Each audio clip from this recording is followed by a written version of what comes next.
there and just get through this. I mean, it happens, and it's a rough stretch, but we'll keep grinding and we'll get through it. The Orioles conclude the road trip. They are 1-4 right now, and they are not hitting. They've got to find some bats, so they've shuffled the lineup. Ubaldo Jimenez has given up just 1 run in the last 15 innings that he has pitched. He'll try and do that again to avoid a sweep by the Twins next from Minneapolis.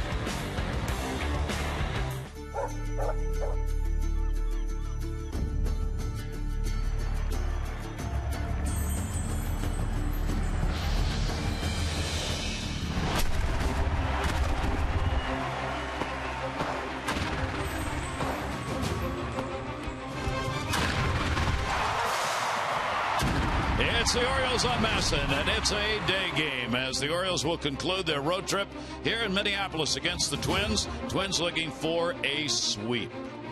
Hi, everybody. I'm Gary Thorne, and welcome. The Twins have not swept the Orioles since 2007. Orioles would just as soon that continue to be the date, but they've got to find some bats. So Buck Showalter has really shuffled the lineup, not only of players he's had here, but Christian Walker has been called up and immediately is going to be inserted into the lineup as a designated hitter today. The offense just has not been there, and they have got to find it. Here's what's gone on this road trip that will conclude here today.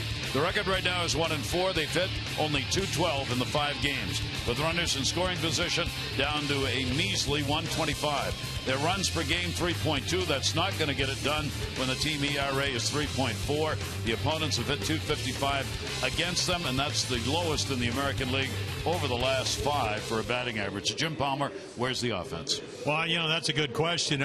We all know that if you're hitting .320 as they were 9 days ago, that's just an extraordinarily high number. So again, last year they were I think .279, real good number. Lately they've been, as we saw, .125. So I think the most important thing, and we saw it in the first inning yesterday, Gary, was you get the Adam Jones double with Machado on first, and you don't even put a ball in play. So it's not only getting the hits, it's what do you do with runners at third base with less than 2 outs? Do you move the runners over? Are you getting them into scoring position? And of course, there is no team in baseball that when you go through a 6 for 60 with runners in scoring position over your last 9 games, that you're going to win any games. That's why they're 2-7. And they'll try and get over that today. We're going to be back with Buck Showalter. Buck in part 2 of a look at the Orioles, the state of the O's, as we are in the second half of the schedule. And coming up, Orioles Twins baseball.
On Masson is brought to you by Southwest Airlines. Book your low fare now at southwest.com. glorious weather for this 3-game set against the Twins and a beautiful afternoon here in Minneapolis. Buck Showalter's ball club in the second half of the season. We talked to Buck about his team, and as far as evaluating what the ball club and the organization has, Buck said sometimes we go outside to find out.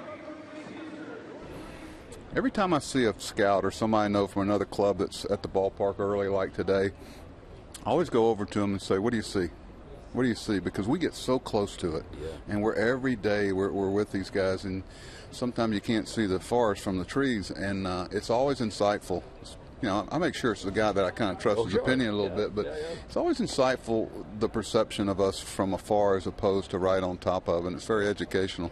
I don't care how you try and be independent, Buck. I would think, I mean, even from a position that I'm in, far removed from you down in the dugout, but there are prejudices in your mind, not prejudice in terms of people, but of what you want to happen, what you want to see, that kind of thing. I mean, that's there, right? Yeah, you want it to happen every day, every time, and you want to win all 162. Yeah. You know, it's like when somebody gives you that case of rafting. It's just one of those games you didn't play with. It happens in 162 games. No. It can't happen, you know, and that's what drives you. Is you know, we're trying for perfection in a sport and in a world that it's impossible, but it doesn't keep you from trying. And you know, there are periods where it comes together and you feel like you really got it going on. You know, that's why I try to tell people who haven't been, you know, in clubhouses for years. There's times where you can walk through a clubhouse and there's a feel you get when you got it going on, so to speak. And there's times when you walk through there and you might have won your share of games, but something's just not quite right. There's just not quite that feel that a loss is a fluke and a win is expected. And you know, you're always trying to bridge that gap. How does this day feel in the clubhouse? Feels good, you know, because we've gotten we're starting to get everybody back connected. You know, John's scopes a connection, Matt's a connection, JJ healthy, and you just want to be as good as you're capable of being. But you know, the teams that just say, hey, look at these 9 guys we have to start the season, we're going to be pretty good, and look at these 5 starters, and look at these 7 bullpen guys, you better have the what ifs taken care of, because I'd be real curious to know how many times teams actually play with their projected team over the course of 162, and what you do those other games is very important. And that's why I feel good about our guys, is we are able to, you know, withstand some nicks and challenges along the way, and I look at them as all self-inflicted when they happen. State of pitching, both starting and pen. Good. You know, I think that's what's kept us engaged. It's been pretty consistent. You know, I don't spend a lot of time comparing it to other people, because it's about us, and what the other teams are doing in our division to me is a given of good things. It's about us and what we've got to do to stay engaged in the competition. But we feel like it's been a strength for us. You know, there's been some hiccups. You know, not everything's played on paper. What should be, because what somebody did last year doesn't always play out. I mean, think about how boring it'd be if you could wire it exactly. Well, whatever happened last year, this guy's going to win this many games. The ERA is going to be this again. It reminds you every day that it's played by human beings and not by a bunch of machines. So, Buck, I mean, I go back to when he was managing the Yankees. Ted Uhlaender, who actually played here for the Twins, real good player, was his advance scout. So Ted would give him the reports. Buck would watch every game that night, and then watch every game along with Ted Uhlaender, have him watch every game they played just to see if there were any tendencies. Nobody is more prepared than Buck Showalter. You know, he's only the second best manager behind Bochy, who won 3 of the last 5 World Series. But I tell you what, not a whole lot of stuff goes out the window. No, it no, doesn't. It doesn't.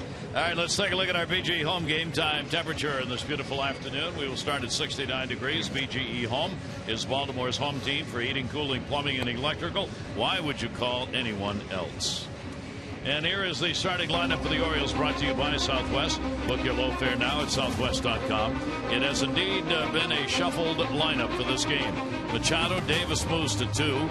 Jones, Pierce. Davis and Pierce hitting in spots they've not hit in before this year. Christian Walker joins the club today, immediately in. Hardy, Parmalee, Scope, and Joseph. Pierce against left-handers. That's why he's in the lineup. And this lineup will face Tommy Milone. You can see a lot of fastballs, change of speeds with it. You know, he's got a curveball. He's got a changeup. Loves it. He can pitch inside, little cutter. That's part of the fastball percentage.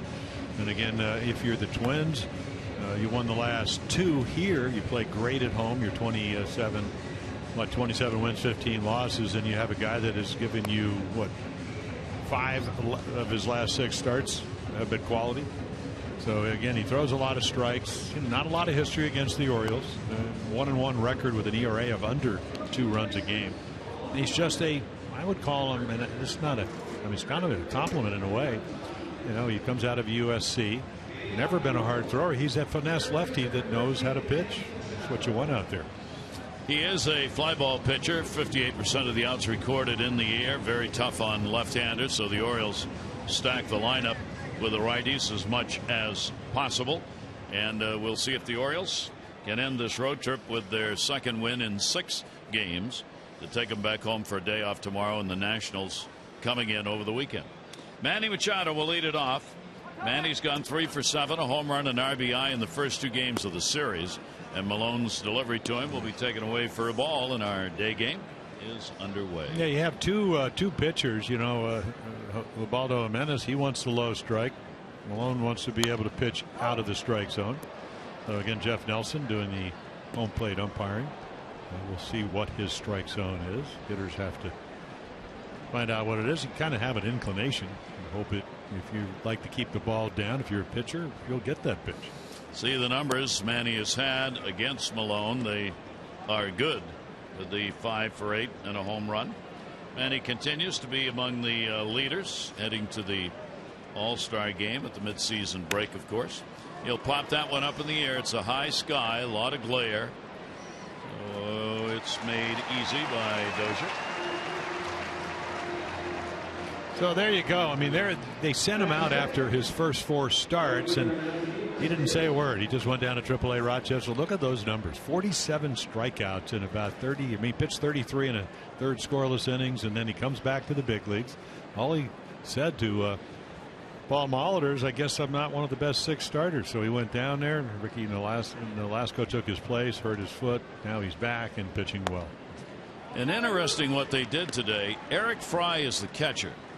Fryer was called up after the ball game last night. Fryer was the catcher at the minor leagues who was handling Malone when Malone was going through that transition and got so good.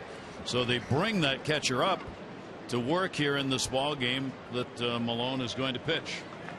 Chris Davis at the plate, shift on against him. 2 for 8, both home runs off Malone.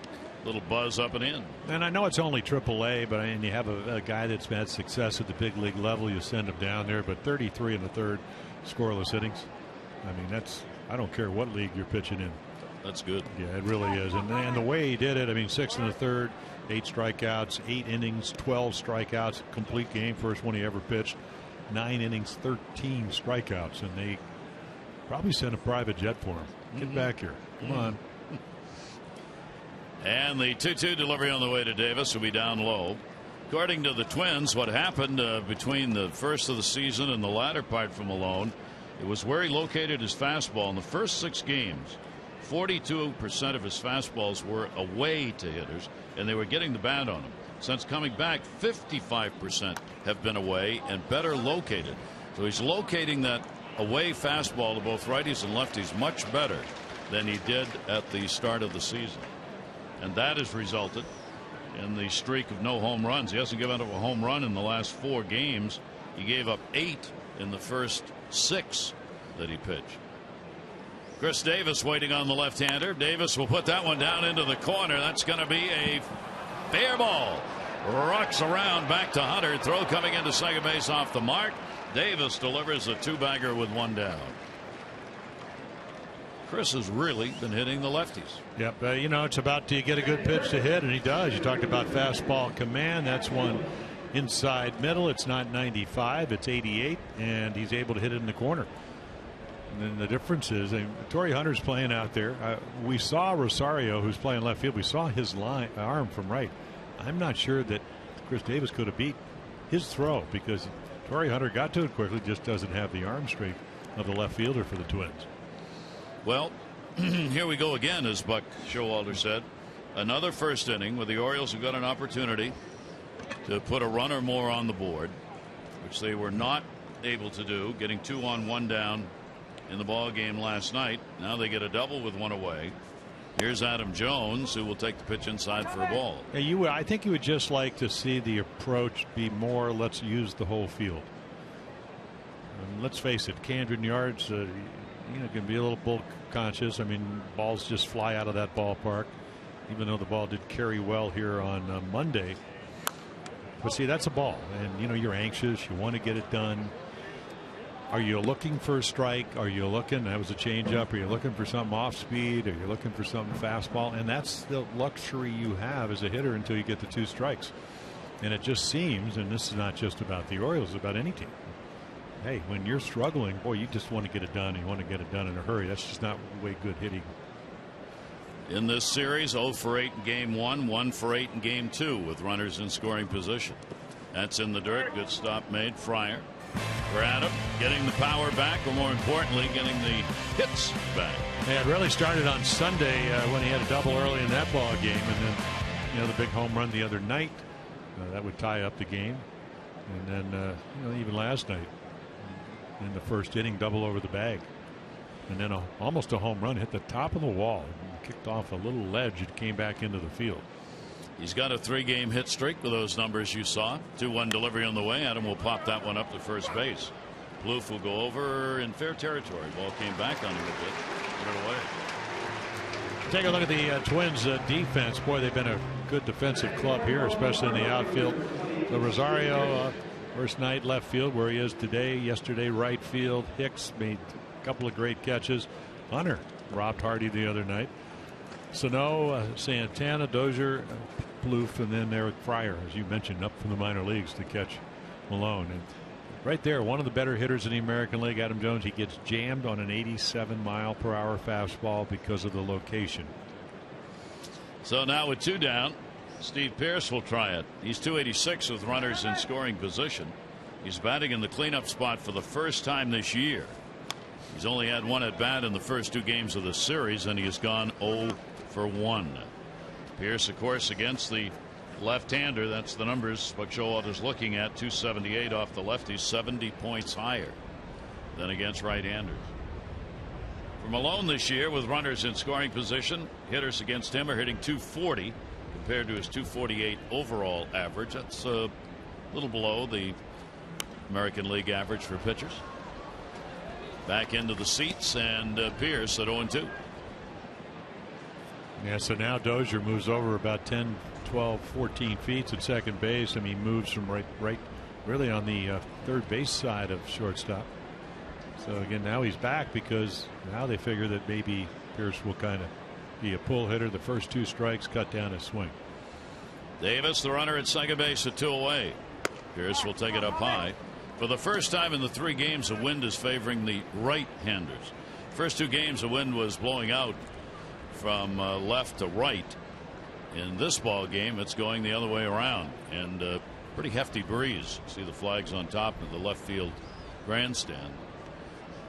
1 ball, 2 strikeout.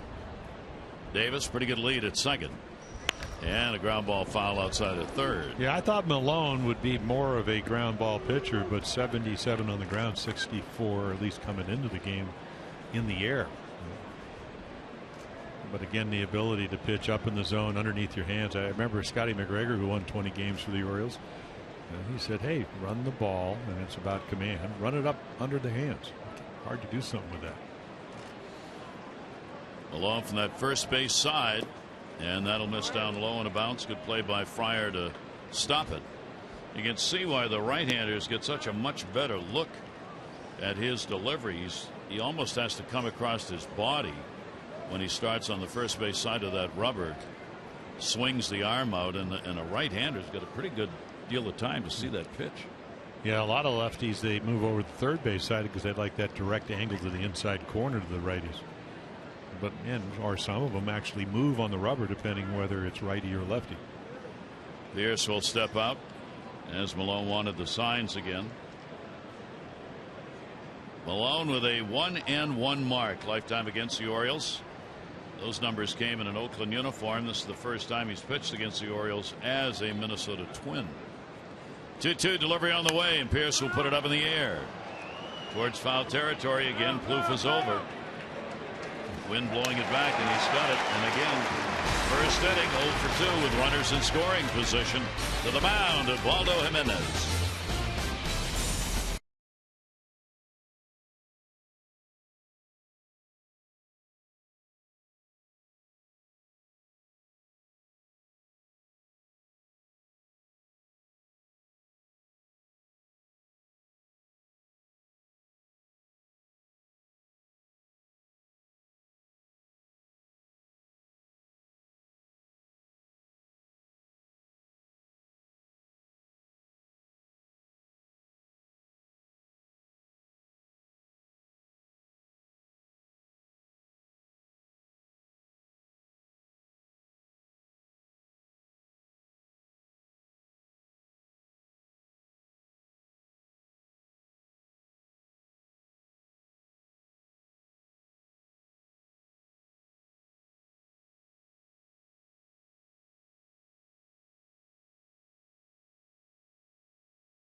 Put up a great mark, 27 and 15. Here's their lineup.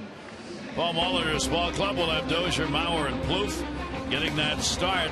Sano's going to be at third base. Hunter, Rosario, and Hicks. Fryer just called up catching in Santana. And boy, the rookie's off to a great 6-game start. And Ubaldo Jimenez, the guy you want to have on the mound, you would think, if you look at the numbers. Now, he did lose on this road trip, but it was 1-0 on Friday night to John Danks. Only the solo home run to the opposite field by Jose Abreu. A lot of strikes. Loves to pitch against the Twins. I mean, 4-3. But again, last 3 starts, 2-1 with a 1.35 ERA. So throws a lot of strikes, strikes people out, keeps the ball in the ballpark. The one thing you can do when the Twins don't run a lot is steal bases on him. That's pretty the only Achilles heel for him. He'll start it out with a pitch outside to Dozier. Brian Dozier has picked up only 1 hit in the series at 1 for 7, 258. One of the finalists for the All-Star game. Fans are voting on through Friday. Pitch is striking the outside corner. Dozier's had a 5 for 12 off of Ubaldo. And of course, that 1 hit was the walk-off home run in the 10th inning on Monday. So, clutch. Trying to bunt for a base hit, pulls it back and takes it down low. You know, I look at some of these guys. I mean, you know, Paul Molitor ended up with 3,319 hits and in the Hall of Fame, and he could hit home runs, steal bases. He's managing this club, but these guys are starting to play like him. I mean, that's a good thing.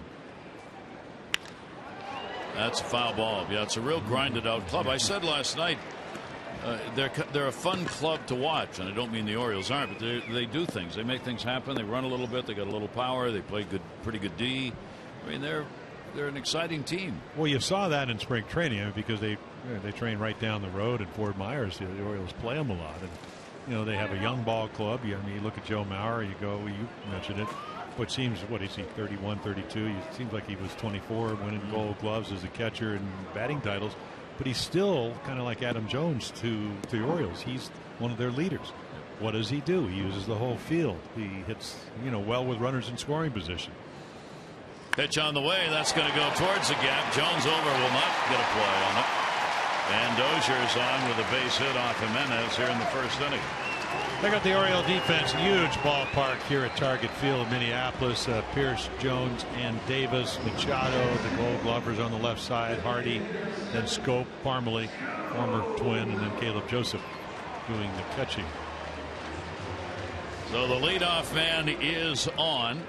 And here is Joe Mauer hitting in the number 2 spot.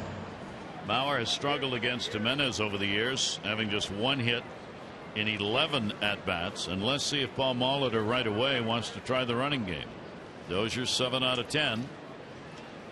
Pretty good lead over there. Caleb Joseph behind the plate, 26%. and it will be at least enough of a concern for Jimenez to make the throw over. Yeah, we talked about, I mean, they've only caught 1 out of 13. And that wasn't the largest contract, $50 million 4-year deal for Ubaldo, and you could always run against him. I mean, that was one of the weapons. Mauer will take it up high. So again, he knows that Dozier can run a little bit. He's been around the block long enough. And then now this is what speed does, or at least the threat of it. It changes your rhythm, your tempo. Now he has to hurry. The hottest hitter in this lineup, 11 for 25 in July, is at the plate. Mauer takes it down low for a ball. Orioles have a slight shift on against him with a runner on at first base. But it set up, yeah. 3 for 8 in the series. Look at this big hole, and now he's got a hitter's count. So we talk about the fact he doesn't pull a lot, but he can look for his pitch and try to hit it in that hole. Foul back, tried to launch that one. And 90 up and away, and he goes out. Well, even though the wind's blowing the other way, it's hard to tell here. We came in. I thought the ball actually would be knocked down on Monday, and there were 5 home runs hit in that game. Balls were flying all over this ballpark. Dozier off first base. 2 ball, 1 strike count. Dozier goes. Mauer goes too, and it'll be a foul ball, and Dozier will come back. This is really a beautiful setting for baseball. You know, the team hotel's about 2 blocks. You kind of walk in early, so you don't really see a lot of fans. You walk out with them. I mean, nothing like the smell of sauerkraut in the morning when you come in through the concourse to come to the elevator. It's kind of like the old. I mean, it's a new park, but it's like the older ones where you come off the street in Detroit or Boston, you know, some of the older parks, Philadelphia. Go right downtown. Runner goes again. Throw down by Caleb. It's there. Not in time. Good throw. I mean, that's a perfect throw. Caleb Joseph, made a great throw throughout Ramirez in Chicago right here. I mean, it's a laser down there, but this is on Ubaldo. Great jump by Dozier. We talked about how if you're Paul Molitor and you're the Twins, you know that Ubaldo Jimenez has been pitching well. So how do you combat that? You get the right guys on, and Dozier's is one of them. Move them over. Buck has asked for the umpire to hold it up a bit while the video guys take a look. Nope, no challenge.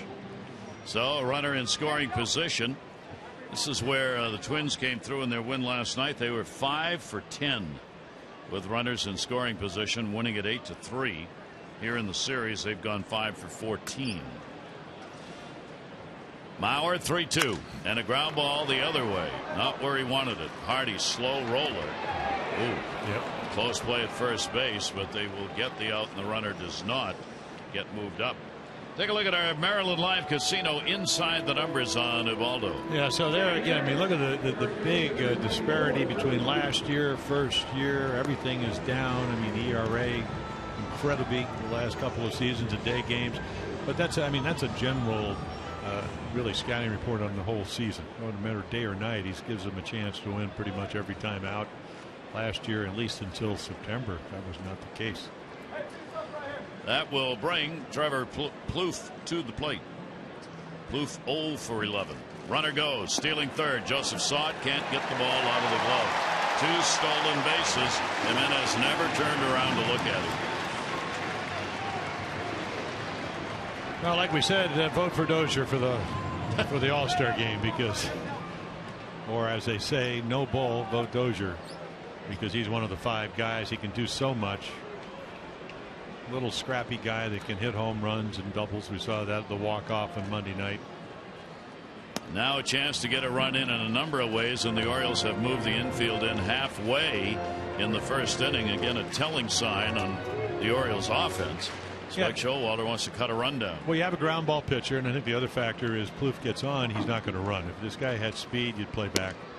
That will miss outside. Jimenez with a 3-0 count on Plouffe with the rookie on deck, Sano. And you would imagine he's got the green light. And he's a good fastball hitter. That's what he'll look for. Sano watching Jimenez, trying to time him in the on deck circle, down the line and right headed to the seats. That'll be out of play. Waldo has been a bit of a different pitcher on the road. At home, he's 5-1, and his ERA is 2.06. That's one of the top 6 ERAs at home. On the road, 2 wins, 3 losses, and the ERA goes from 2.06 to 3.88. So a little bit different in the numbers. I think the other thing is, if you look at the scores, that they don't score as much for them on the road, which is what the Orioles do generally. Pitch is taken for a strike. Didn't think so. Luke backed out. Buck Showalter, along with Dave Wallace, Dom Cheedy, the two members of the staff who work with the pitchers, have been sitting down for the last week figuring out the second half of the season on where guys are going to pitch against whom. Buck's really into that. He was telling me yesterday, he said, with the staff we've got, we just can't go 1, 2, 3, 4, 5. We've got to place these guys against clubs in ballparks where they've got a chance to be at their best. He said there's some guys who are never going to pitch against the East the rest of the way if I can help it. There are other guys who are going to pitch every game against the East if I can get them there. And that's just the nature of the Orioles staff right now. So the walk will put runners on at first and third with one down. And the youngster gets his first start in the field. He's been DHing. He's at third base. Natural position for him coming up. Pitch will be outside. Sano will take it. Yeah, that's how you block a ball. You just kind of slide out and slide her in the dirt. I mean, Sano, he's been in 6 games. He's got hits in all of them. We saw yesterday he can get to 94 or 5 in first major league home run. Smoked it. And I ran into Terry Ryan, their general manager. He said he's got a very good arm at third. We just hope he catches it. Yep. Yeah. And third base has been a troublesome spot for them, for the Twins. They're trying to find somebody to put out there on a regular basis, and they really hope Sano's going to be the one. 3 for 5, a home run, 3 RBIs in this series against the Orioles.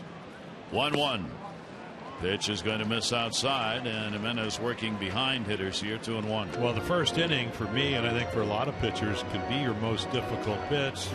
Warm up in the bullpen. The mound's supposed to be the same height. Nobody's standing up there. You hang a curveball, doesn't matter. Now you come to the mound, a little different. You don't know what your best pitch is. And these guys are swinging the bat. Runners off first and third. One away. And one will be chopped foul. He had to go down. Try and find the bat on that one.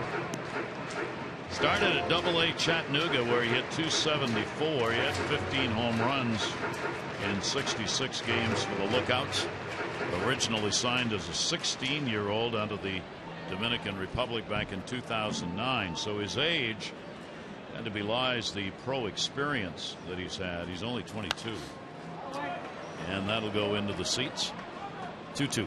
Yeah, you get back to where, and one of the impressive things about Ubaldo Jimenez, and this is what he's hunting right now with a less than 2 outs man on third, is a strikeout. And he's almost got 9 per 9 innings. And he's up there. What is he, 7th best, I think, of American League starters? It's a pretty impressive number. And what does he do? The splitter. Ground ball pitch, strikeout pitch. 2-2. He'd like one here. Keeping an eye on Dozier at third base as he made the throw over to first. Dozier made it bluff towards the plate. Oriole pitchers have been magnificent this year with runners in scoring position at not allowing hits by the opponent. Jimenez right there with the best of them in the league, but he's having a little trouble spotting it. Count goes 3-2. Yeah, the problem with that is that, you know, you want to throw a double play ball, but I would imagine that Paul Molitor will start Trevor Plouffe at first, so it's harder to turn one. It has to be hit very sharply. There goes the runner, and the ball bounces. It'll be a walk in any event. 2 walks in a row. Bases are loaded for Hunter. And that will bring Dave Wallace to the mound. Yeah, there's a tendency, and I don't care. I mean, Ubaldo's 31. I don't care how long you've been pitching. And, you know, he had some outstanding years, all-star years with Colorado, is that when you're not scoring a lot of run, you have a tendency to think when you get a runner at third base in less than 2 outs, well, boy, I can't give up a run. Well, you can. I mean, you can lose. He did it in his last start, but that's not the way your thinking has to be. And so again, this is what we were kind of talking about. I mean, a totally different pitcher. The walks. You see, I mean, as the season progressed, but again, you can live with those numbers, especially when you're striking out 9 per 9 innings. And I'm sure Dave Wallace said, hey, you know what? You got good stuff. You have good movement. Use all your pitches. Try to stay away from the big inning, and loading the bases up, that certainly doesn't help. Torrey Hunter is also the best hitter in the lineup against Ubaldo Jimenez. He is 8 for 21 in his career. And this season with the bases loaded, he's gone 3 for 8 or 5 for 8 with 3 bases loaded doubles. He will take the pitch on the outside corner for his strike. Looks back at Jeff Nelson on the call. 10 career grand slams. So Ubaldo in a real jam here in the first inning. He's given up only 2 first inning runs this year. The runners are on here with Dozier, Kloof, and a look over to third base. Yeah, see, obviously speed, when you're doing that, speed is bothering you. I mean, not only did they steal bases, he stole 2. You're worried about the fact you didn't want to give up a run, a couple of bases on balls. And he was going for his 11th on that one. Well, we saw him weighing chin on Monday night, threw 2 fastballs right by him and then hung a slider and he hit in the mezzanine in left center field. I mean, what, about 420 feet? He's hitting .304 with runners in scoring position this year, along with all those other big numbers. Down here, though, 0-2, and a foul ball caught him on the leg, foot, as it went down. Yeah, good pitch. And Story's going to later this month turn 40. So even when you've had all the at bats that he's had, I mean, Gold Glove winner, started his career here, been up close to 8,500 at bats. When you get the 2 strikes and the bases loaded and you get 0-2, you're going to swing at balls a little bit out of the zone. The key for Ubaldo is to make that pitch.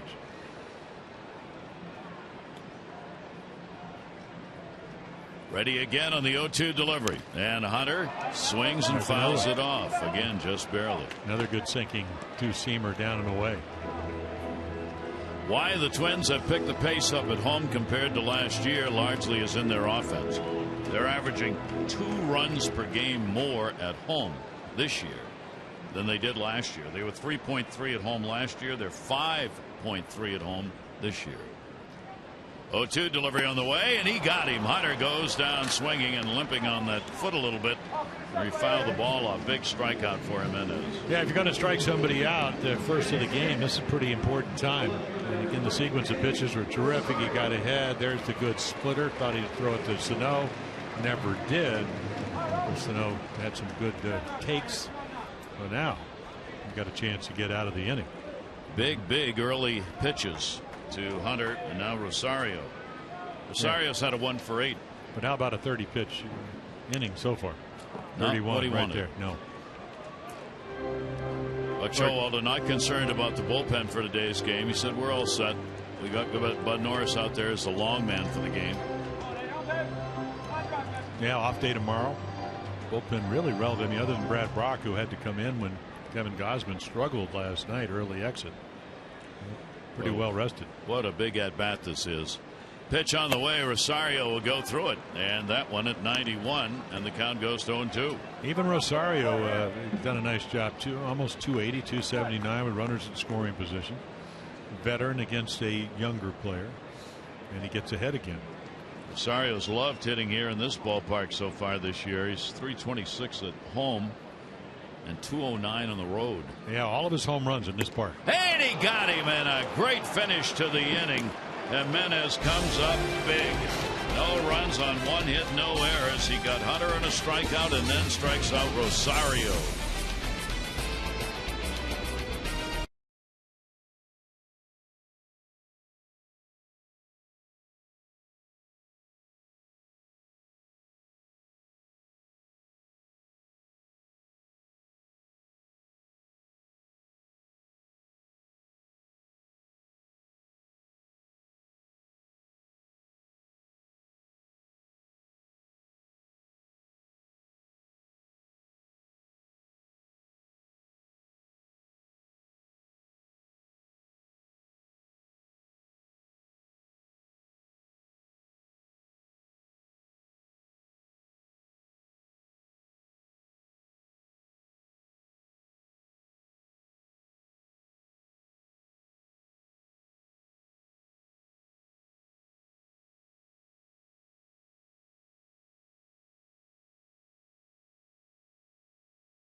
More has won 500 for being selected, 500 more for every Orioles home run hit today. Play Baseball Bucks Scratch Offs, win up to $50,000 or enter non-winning tickets for a chance to be the contestant of the game. Visit mdlottery.com/baseball. Come into the day game here in Minnesota with the Orioles still just a game and a half out of first place. The Eastern race doesn't change much in the standings. Yankees still on top. Toronto now also a game and a half out. Tampa Bay 2.5. And Boston now just 5 games out. Yeah, that's the biggest change. They were what, eight back in the loss column. Now it's they're only 6 back of the Yankees and 4 back of the Orioles. So they've worked their way back towards 500, only 500. Christian Walker back with the Orioles today with Gausman sent down, with ground out on his first at bat. He's the DH for the Orioles today. One away in the second inning. As Malone, the master of efficiency, got through that first inning on about 20 pitches after the 2-out double by Chris Davis. Yeah, you know, it's funny, Gary, when he was part of that trade where Gio Gonzalez went from Oakland to the Nationals, and you look at what he was able to do in the minor leagues coming out of as a college pitcher. He went 12-5 in A-ball, 12-5 in Double-A, and 12-6 in Triple-A. It's okay. And then he goes to the big leagues, and what does he do? He goes 12-9. Okay, so he lost a few more games. Actually went 13-10 and then 12-9. And then Twins get him for Sam Folds. Now I like Sam Folds, and he's a good guy, and he can steal some bases. But Malone wins. He wins everywhere he goes, and there has to be a reason for that. He's a strike thrower. It's a real good deal. That's a ground ball to the middle. They just moved out of the shift. How about that? Hardy gets the base hit. The Twins on the count had moved out of the shift that they had. Dozier had been playing right where that ball was hit.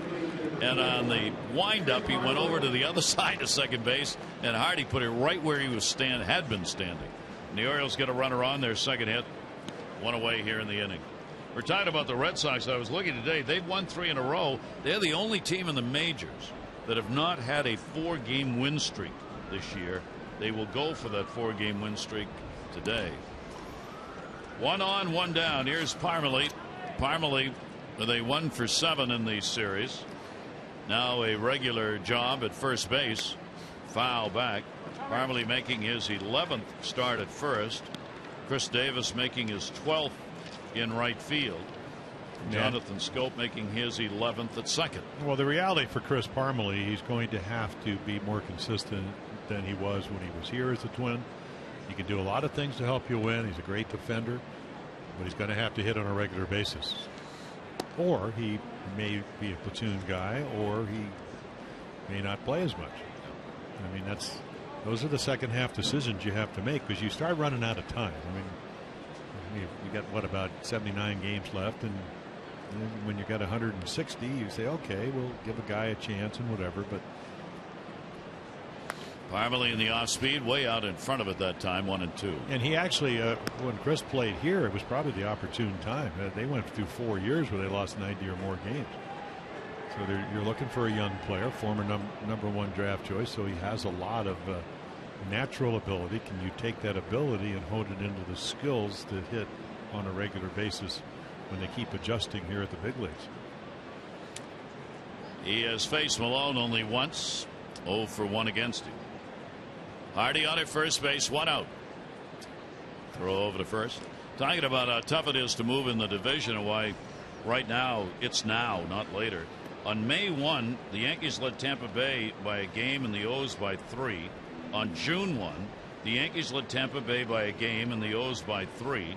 On July 1, the Orioles had moved ahead of the Yankees by a half game and Tampa Bay by 1.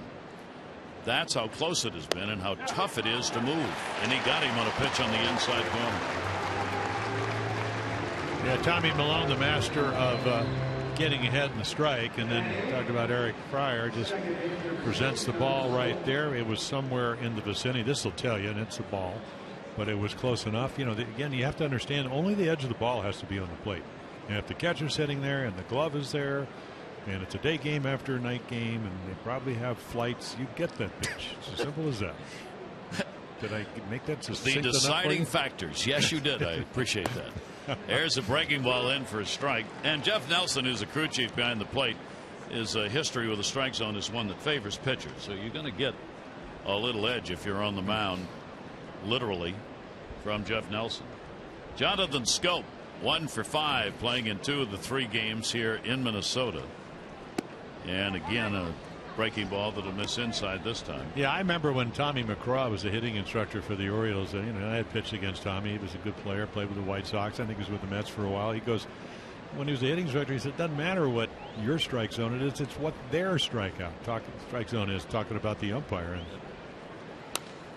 And that will be fouled back over the screen. 1 ball, 2 strike count. 28-year-old left-hander. The Orioles against lefties are 11-8. As the Orioles have hit better overall, 266 against lefties, 254 against right-handers.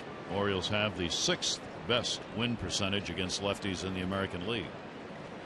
1-2 delivery on the way, and another bouncer. He wants that breaking ball inside on Scope and has gotten there only 1 out of 3 chances. Well, you know, we always hit 60 feet 6 inches, and you always talk about the 58-foot breaking ball or slider or whatever. I'm not even sure that one got 58 feet. That was so far out. But we have seen Eric Fryer. He gets called up, and already he's framed pitches, he's blocked pitches. He's been around for a while. Yeah, he's a veteran behind the plate. Hardy off first base, 2-2. And another one that bounces, and another one that he stops. So a full count with 2 down. Hardy will be going. Plouffe looks like he's going to stay on the bag. He's asking the dugout, what do you want me to do? And the dugout says, stay right where you are. That's those little nuances of the game. The difference between 2-2, 3-2. J.J. Hardy, he'll just get a nice safe lead. Plouffe's now going to move behind him, try to get the good secondary lead. And this is a big enough park. Ball up the gap, he might be able to score. He'll get a running start. 3-2 delivery on the way. Ground ball down to third. There's the rookie. Sano makes the play, and that will retire Jonathan Scope. No runs, 1 hit, no errors, and 1 left on.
On ticket prices, pick up the Birdland Summer 6-pack. Any 6 remaining games, save up to 20% off the cost of single game tickets. Build a plan. It's yours. You decide. Division race games, popular promotions like bobblehead dates, t-shirt nights, fireworks. You decide. Go to Orioles.com/6-pack or call 888-848-BIRD. Oriole fans here on this beautiful day, and they've been around on this trip in Chicago and now here in Minneapolis. Big house. Yeah, huge throng here. Real good crowd, day game, kids out. It's camp day, you can tell. Different sections of the ballpark have the kids all dressed in the same color t-shirts. Set of yellow, set of red, set of white, set of blue. Yeah. You can see the yellows over there in the camp upper day. deck. Yeah. Camp day, yeah. They're here to see the limestone. Exactly. Aaron Hicks drills it way back, right field, and no A foul ball. Yeah, home run in the first night, one of the 3 they hit. Yeah, he's only 3 for 16 in the month of July. Of course, he's won some games. The great catch, and this ball just hooking foul here at Target Field. But 2 of his 3 home runs, and all there goes. Sometimes you just get lucky, and you do. Make a bad pitch, guy hooks it foul. Make a good pitch, you get him out. Menes has given up only 8 home runs this season, and Hicks will take the pitch down low. Yeah, and this is one of those guys that, you know, if you look at your lineup, you go, well, I got to get Dozier off because he's leading the world in extra base hits, but he also runs. Hicks also a base steal. Changeup will miss away. 3-game hit streak. Hicks is a switch hitter. 242 off lefties, 237 off righties. Not much difference there. And he kind of incorporated. Watch his hands. I mean, really kind of pumps his hands to try to get him going. Another one down the line. This one is going to be fair. It'll hit 3/4 of the way up the wall. Davis will gun it back in, but it's a double. Yeah, you take a young hitter and they go up to home plate with a certain idea, and then you get behind them, and then what they think they're going to get, they sometimes get. And this is just a very hittable fastball. I mean, it's pretty much right down the middle. Young hitter, fastball, a hitter. This whole team can hit the heater. And then Davis, Chris, makes a nice play off the wall, but not in time because of the speed factor. So the leadoff man on in both innings. Waldo retires 69% of leadoff batters. Here is the catcher, Eric Fryer, called up for today's ball game. He is 29 years old, out of Columbus, Ohio. Fouled away, trying to move the runner up. His career major league numbers: he's had 118 major league at bats, hitting .246, 5 doubles, couple of major league home runs. And at Rochester, AAA, where he was playing, he was hitting .299 in 51 games. Yeah, it's never really hit a lot of home runs. Most was in A-balls. It was actually his second year, and you're right about just trying to shoot one to the right side here. And sometimes by doing that, your approach is that obviously you get the runner over, but you also get him in. So Fryer with a chance to move Hicks, or maybe even scoring. First at bat this season with the big club. Jimenez looking back now after Dozier stole third, and a timeout asked for at the plate and received as Jimenez got ready to deliver. You know, I'm all for that, and you know, I've pitched close to 4,000 innings, but an umpire has to have a sense of where you are in the delivery. I mean, you can hold the ball, and that's part of keeping guys from stealing bases. And then when he starts his windup and you give the hitter, that's when guys do get hurt.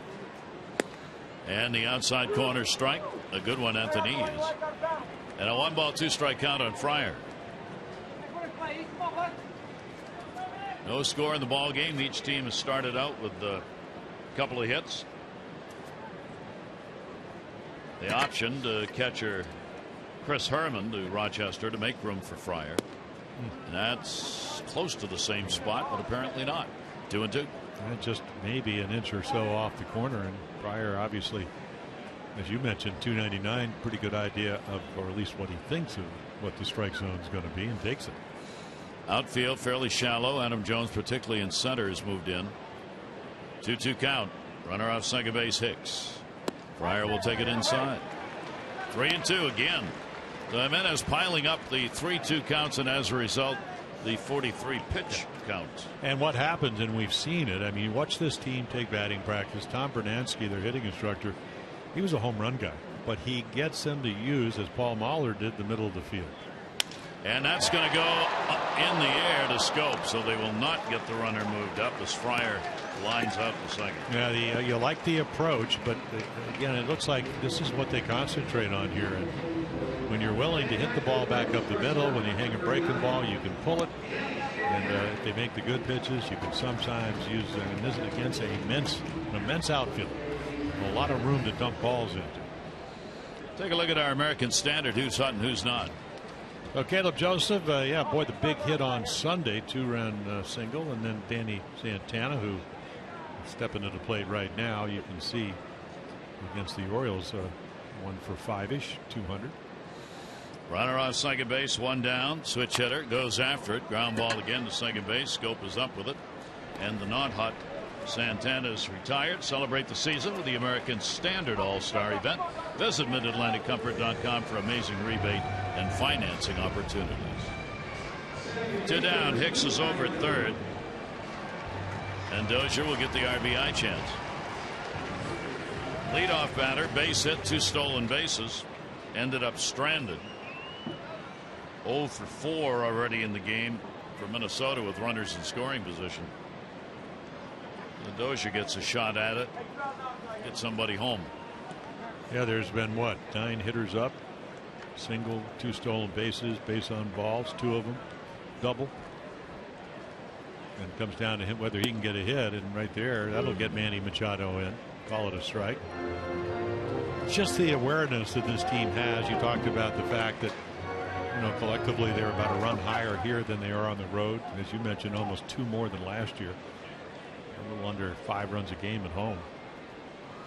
Pitch on the way. He is bunting. This third base hit, of course. There are 2 down, and not a very good one. Fouls it off hard down to third. Yeah, we talked, and if you were been with us, you're going to have already heard what I said. But Paul Molitor in spring training said, "I got to get these guys to understand the big picture." Well, this is just it. Get the run in somewhere. So you have a guy that has got as many extra base hits as anybody else, and he's willing to bunt because they're giving it to him. Now, he didn't get it down, but the effort needs to be applauded. Runner off third base. Pitch on the way again, and that's going to be taken up high. For Dozier among the leaders in the American League. He is second in hits now to Josh Donaldson, 64-63. Manny Machado is 6th coming into the ball game in that regard. Dozier's second in doubles, only 1 behind Kipnis. And that one bounces. Runner started, will go back. Joseph trying to get him, but Manny Machado had moved on the line, not on the bag, and fortunately for the Orioles is able to make that catch. Well, that's an easy play right there. I mean, Hicks almost gets nailed in the back, but a great block. And that's the way you do it. Keep it in front of you, and then the snap throw. And if he threw it to the bag, it probably would have hit Hicks. It's one of those more emotional plays. Boy, I would like to pick him off, but almost went awry. 2 ball, 2 strike delivery. Dozier will take it, and he's gone. So Jimenez coming up with some big outs. That is the 3rd strikeout that he has picked up in the ballgame. A runner left in scoring position.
Is brought to you by Southwest Airlines. Book your low fare now at southwest.com and by your local Mazda dealers. Gary Thorne, Jim Palmer with you here at the beginning of the Mississippi River, the beautiful city of Minneapolis, Twin Cities, St. Paul. And a really nice day here as these 2 ball clubs begin with zeros on the board through the first 2 innings. Tommy Malone, no walks and a strikeout. Jimenez, 2 walks and 3 strikeouts.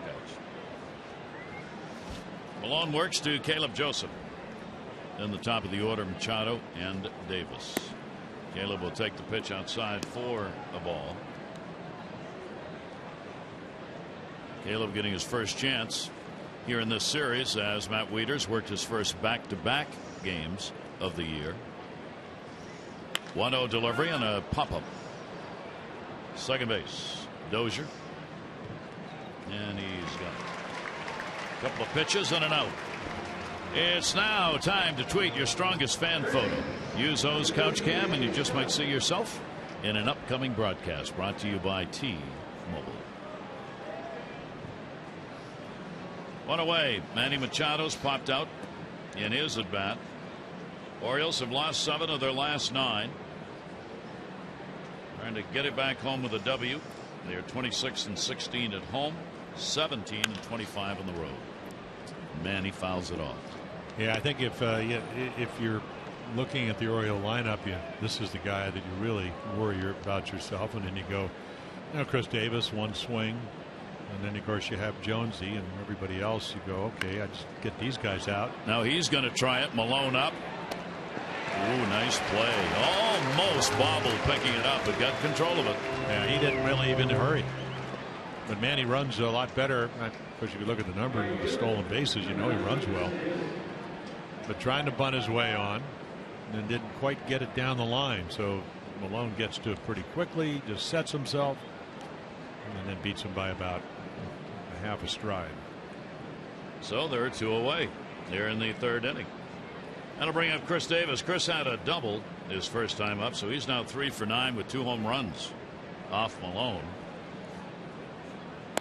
Chris with one of the big turnarounds in the Orioles offensive numbers with the .291 batting average that he has against left-handers this year. Shift on against him. Sweeping slider it looked like, and a 1-ball 1-strike count. Got that one way up in the air.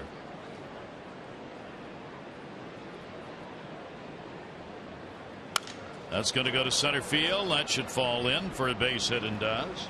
And Davis is 2 for 2 off the lefty. This one comes with 2 down. Here's our Jeep inside the numbers. Yeah, I got a little nervous. The Orioles have not been hitting well. And then, of course, the Red Sox are playing the Marlins without Giancarlo Stanton. And then you got the Cardinals. They've been struggling a little bit for them. And then the Indians, we saw them. They were struggling. You just get into one of those streaks. And as you mentioned, it started, 2-7? It started 9 games ago. Yeah. They were on top of the world. Just 4 runs in the first game of that doubleheader. And then you had the split doubleheader. It's 8 in the second. Leading the world in runners in scoring position up. And then through the next 9 games, with a couple of exceptions, really struggling. So they get a runner on here with 2 down, and Adam Jones popped out first time up. Yeah, during that 9-game stretch, and I know we keep repeating this, but only because it matters. This is one of those things that doesn't go away. The Orioles are hitting 115 with runners in scoring position over the last 9 games. 115. You simply will not win. And nobody does. Pitchers are shutting them out. out. I was talking to Zach Britton and Miguel Gonzalez in the lobby. I said, when you look at teams that are struggling, it's usually with the runners in scoring position numbers.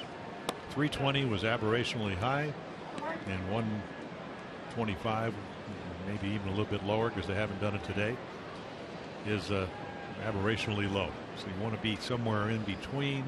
League average is what, 253? Yep. They're at 299, tied with Colorado for the best number in the majors. And he'll stay off that pitch, and it will miss. Unfortunately, baseball, it's over 162 games, but it sometimes comes down to, what are you now? What can you do for me today? And you can always change it. That's the great thing about the game. You can be in a slump and you can get 2 hits and you go, okay, I'm ready to start doing the things I did before I got into the slump. Same thing when you're a pitcher. Shift on the other way against Adam Jones. There's nobody on the right side of the infield. Pitch inside. Well, what have you done for me lately? It applies to Jimmy Paredes. I mean, the reason that the Orioles have got Walker in here, Christian Walker called up and DHing, is that Paredes in the month of July is hitting 160. And the Orioles offense has got a number of hitters struggling, so you got to make some changes, even if it's just for one day, which it may be. Walker's up and in. 3-1 strike count. That one in the air to left field. It'll be near the warning track, but it'll be catchable. Rosario's got it. No runs, 1 hit, no errors. 1 left on base. We go to the bottom of the 3rd. Lunch.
The Yankees Rodriguez disappointed over All-Star game snub. That from score.com. A-Rod said he understands but wished he could have gone. Felt he'd played well enough in the first half. Said I hope the time off will make me even better in the second. The Blue Jays have pieces to make a move. That from their GM at sportsnet.ca. They're looking for starting pitching. Who isn't? Streak over Gallardo's fate now must be considered. The streak is over. His scoreless inning streak out of the Star Telegram. And the question with him, as they put it, is do you thank him, trade him, or sign him immediately to a long-term deal? And I think you have to look at your needs. You know, Matt Harrison coming back. You got to look at your starting pitching. He is a free agent. Toronto has the pieces. They need pitching. He's very good. Yep. That ball grounded towards second base. Over to get it, Jonathan Scope. Nice play on Mauer. And there's one down here in the 3rd inning. Mauer 0 for 2. Orioles are going to return home Friday, and the fan favorite promotion returns to the yard. First 20,000 21 and over at the Nationals game on Friday get the Orioles plaid floppy hat presented by Miller Lite. And your Birdland Summer Wardrobe Instant Collectible tickets going fast. Get yours at Orioles.com or 888-848-BIRD. There we go. Sugar for the masses. What we like. Spun sugar. So why does Mike Bordy get to be there on floppy hat? He'll look good in it, though. We'll get you one. I'll keep one for you. I really do need one. You do? I do. We always get a lot of extras upstairs, so I'll make sure we save one for you. Well, I have friends on Twitter. Something you can't relate to. No, I can't. But I think Ann Stoll, one of my bodyguard on Twitter. She needs one. She needs one? Your wish is somebody's command. Yeah. We're still trying to find that person, but yeah, exactly. We're looking for him. Pitch is taken outside by Trevor Plouffe. He drew a walk his first time up. So no waiting on deck. Jimenez delivers, and a check swing on a pitch that's going to be away. Matt Latos, who we're talking about the Toronto League for pitching, he's one that's been mentioned in the rumor mill in Toronto, that they've sent scouts over to Wrigley to take a look at him. 2-2 pitch on the way, and that one to the gap. Jones will try and cut it off. Adam will. Turn will be made. He's going to try for 2. Halfway and goes back. Yeah, you better have mobile center fielders and also guys that can throw a little bit. Playing to maybe a step to right center. He's got to catch it, which he does, and then ooh.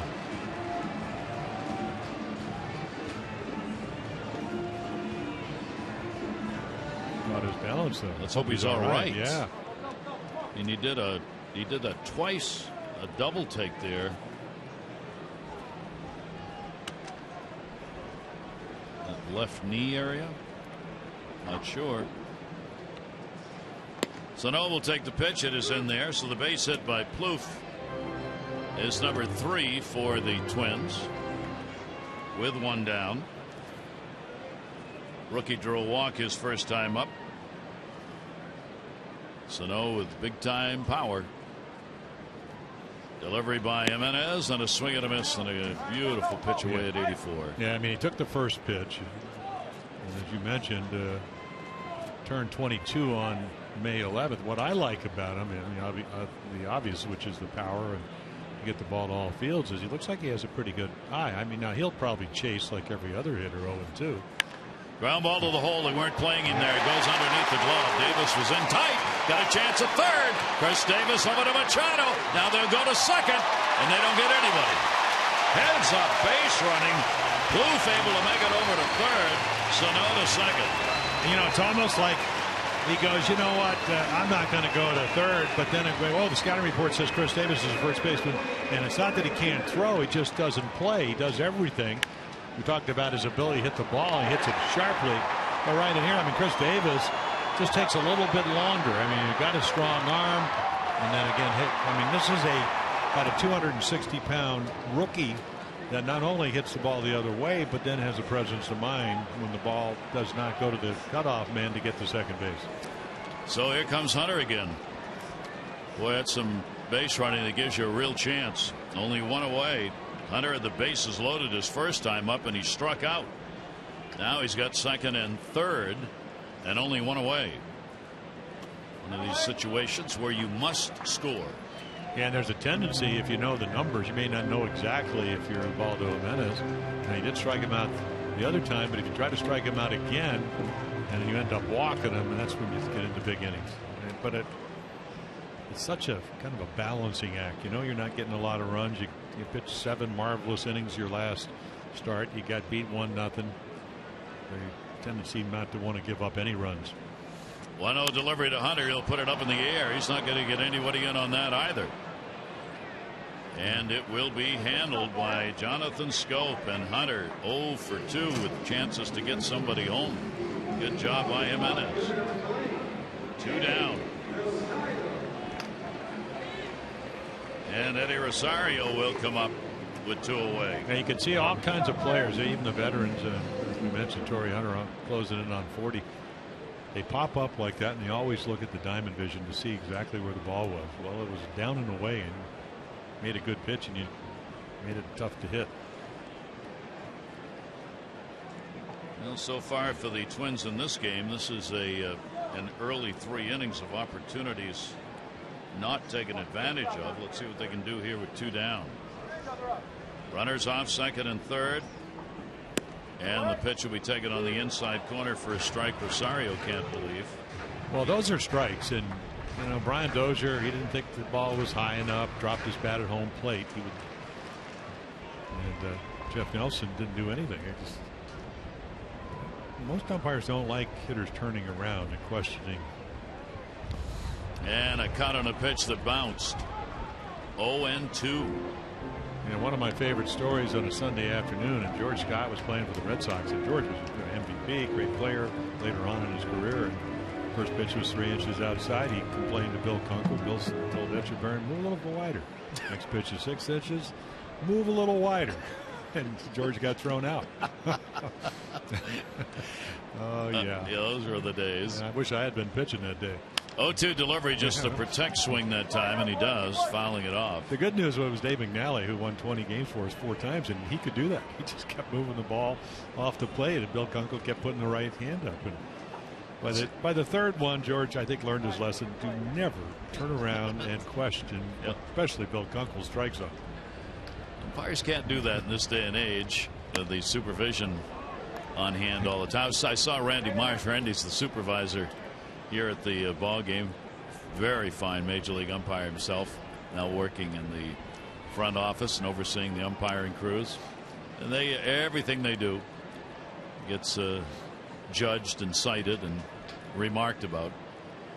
1 ball, 2 strike delivery on the way. I mean, once it used to be, as the one famous umpire was called, the voice of God. What the umpire said was it, and it was final. No, you didn't say anything, and nobody questioned it. It might have been Doug Harvey. It was Doug Harvey. 2 ball, 2 strike count. No score in the ball game. Twins with 2 in scoring position. Jimenez delivers, and it'll be outside. Doug Harvey, my all-time favorite story about Doug. In a game where the Mets are playing, I believe it was Howard Johnson, really upset. And it was down at third base, and Doug was umpiring third. Howard turned around and just ran at him to argue. Harvey got down on one knee. And Howard said, how do you argue with a guy who's down on one knee and he just turned around and walked away? I thought it was one of the great moves by an umpire ever. 3-2 delivery on the way, and he punches that one foul. Yeah, we have seen, and right here Caleb Jost is going to say, okay, what are we going to do here? The Twins, I mean, obviously not every at bat, but through the first 2 games, they have fouled off pitchers' pitches, close pitches to get a better pitch to do something with, and we saw it last night. Rosario was one of them off of Brad Bach. He kept flipping balls, and then he had a 2-run single in the left field. So Caleb Joseph probably paying attention to that. I don't think you want to go to him out over the plate. This is going to be the 8th pitch of the at bat. Rosario trying to come up with a big hit because already 0 for 7 with runners in scoring position. 3-2 delivery, and he punches that one in the infield, and Ubaldo Jimenez makes one going away. How many times do you get to say that about a pitcher on a fly ball? And a very big out. 2 are left in scoring position. We've completed 3. He looks at Adam Jones and says, I can do that.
Having an enormous trouble scoring runs, 3 or fewer, 17 of the last 20. The last time they had a streak like that was 1992. The Pirates have played 15 one-run games since June 1st. They have won 12 of those. And the last time the Cubs won 2 games in one day was August of 2008 at Turner Field against the Braves. They did it in a doubleheader yesterday. Since that time at Turner Field, they had 10 doubleheaders. They split 4 of them and lost both games in 6 times. But yesterday, Cubs won 2. Cubs win, Harry. That is foul back. Well, how about the Pirates? You know, they happen to play in the Central Division of the National League, the team that they're behind that has the best record in baseball, and they have the second best. 15 games over 500 for Clint Hurdle. How about that? Congratulations. Ball put up in the air to left field by Steve Pearce at the wall and off the top of it. Pearce on his way to second base. He'll make 3 on this one. Picked up, shortstop throw way off the mark as Santana went out to try and help as the ball bounced away from Rosario, and Pearce has got a leadoff triple there in the 4th inning. Yeah, again, a high ball. You talked about the wind. It is blowing right to left. Steve Pearson knows he has a double. Great effort right there. by Eddie Rosario, and then right here, I mean, this year's shortstop. And a good throw would have been bang bang. Steve Pearce, you know, you never want to make that third out. It's one of the Cardinal rules. First to third out at third. So Malone still has not given up the home run, but almost did. Great effort by Eddie Rosario in left, but just couldn't haul it down. Christian Walker infield drawn in. So both these managers playing a tight defense here in this ball game, figuring it's going to be a very close game. And for Walker, second at bat, he grounded out his first time up. He gets an opportunity to put the Orioles on the board. Yeah, with a fly ball, if he can do it. Malone's delivery and a heater upstairs. Called up today. Here's what he's done in the minors. Yeah, and again, those are great numbers. I mean, you know, that's the minor leagues. This is the big leagues. You have a guy that's on a roll. You know, I'm sure Sean Berry is. We saw him in spring training. He was at all the workouts. He's a hitting instructor at Norfolk, saying, "Look for a ball you can hit in the air, in the outfield, of course, not a pop-up." That's what he's going to try to do. And the way to do that is to use the big part of the field. And on the other side, you got Tommy Malone saying, "Hey, young guy just called up. He's anxious." You know, the pressure is on Tommy Malone because of the scoreboard. And let's see if Christian Walker can handle that. Runner off third base. There's nobody out here. Pitch by Malone. He drills it foul. Yeah, the amazing thing about the numbers we gave you on Tommy Malone, when he went to the minor leagues, in 33 innings, he struck out 43. And you don't look at him because of, you know, 87 to 89 velocity, a strikeout guy, but he can do it in and out and then slow the bat down with a changeup. One of the reasons Walker's up today, great numbers against left-handers in the minors. 0-2 delivery to him. He'll take the pitch up high. He hit .306, 3 home runs, 8 RBIs against left-handers in the 85 at-bats he had against them. I would imagine it's very difficult to come though up for one day, which will probably what it would be, and slow the game down. So you know there's a certain anxiety, and that would be absolutely normal. Orioles had him travel yesterday knowing they were going to make the call up. 1-2 delivery on the way. Walker will take it. Kevin Gausman sent down, and he had gone in to talk to Buck Showalter on his own about it. He wanted to go down because he wanted to make the starts with the normal 4 days rest. He'll make 2 of them. He'll make one Sunday, and then with the All-Star break coming up, he'll make another at the minor league level, and then he'll be back with the Orioles for the post All-Star part of the year. Well, that's what Malone did. He kind of got exiled there and took advantage of it. Pitch on the way. Walker will take it inside. So he's worked the count full. 3 balls, 2 strikes. And there's the Oriole potential run down at third base and Steve Pearce. Yeah, the difference is a lot of times in AAA and here is that Malone, you just still don't know what you're going to get 3 and 2. It could be any of his 3 pitches. Infield stays in. And that one fouled right straight back. Yeah, he's got the ability, as you know, the McGregors, the Moyers. I mean, the guys that didn't throw exceptionally hard. Even Frank Tanana, once he hurt his arm, to pitch inside with the best of them. And right there, that's where he tried to get Christian Walker to either pop it up or swing through it, up and in. Walker's appeared now in just 7 major league games with 19 major league at bats. And inside, real close. You know, you got the catcher sitting there. We've already seen balls off the corner called, and Christian Walker, he gets down 0-2, and then he gets the 3-2, and thank you, Jeff Nelson.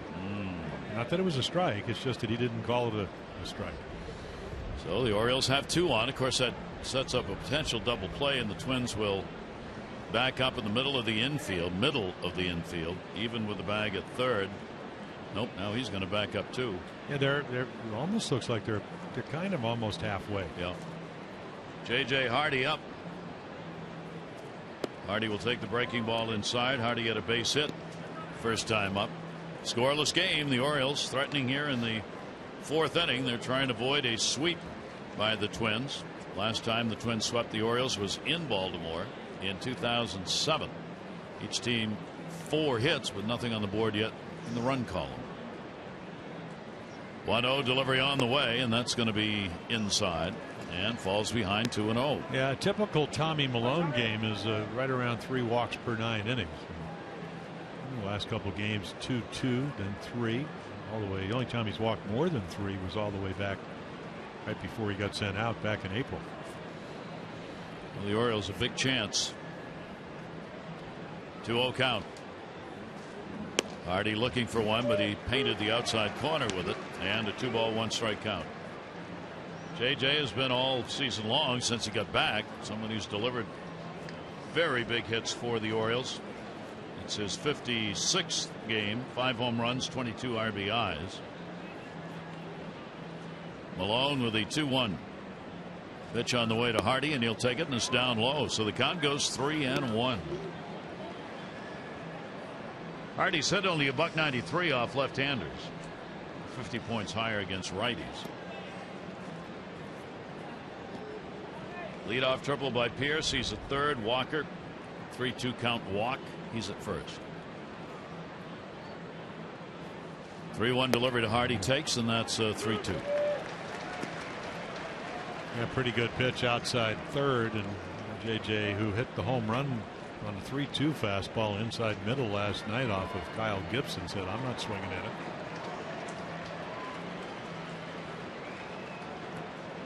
A lot of big pitchers in this ball game with all the runners that have been on. 3-2 delivery on the way to Hardy. Hardy goes to the middle. That should be 2. 1, 2. No RBI, but the Orioles will get a run.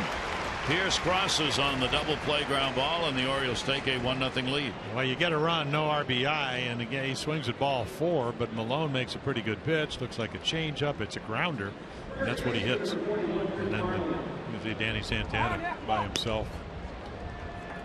So the chance, they're thinking maybe we're going to have a big inning, and I guess maybe for the Orioles 1 run is the way they've been having trouble scoring runs. So the Orioles will get on top in this ball game. Now 2 down, bases are empty, and that'll bring up Parmelee. Parmelee struck out his first time up. Pierce the big blow so far in this inning with that leadoff triple. And Malone's delivery to Parmelee will be in there for a strike.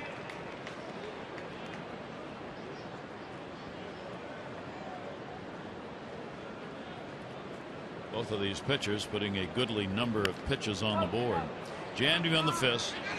Sano coming in, third baseman there, and he's got it. So it could have been worse for the Twins. The Orioles do get one and have a 1-0 lead.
To the bottom half of the 4th inning here in Minnesota. 1-0 lead for the Orioles.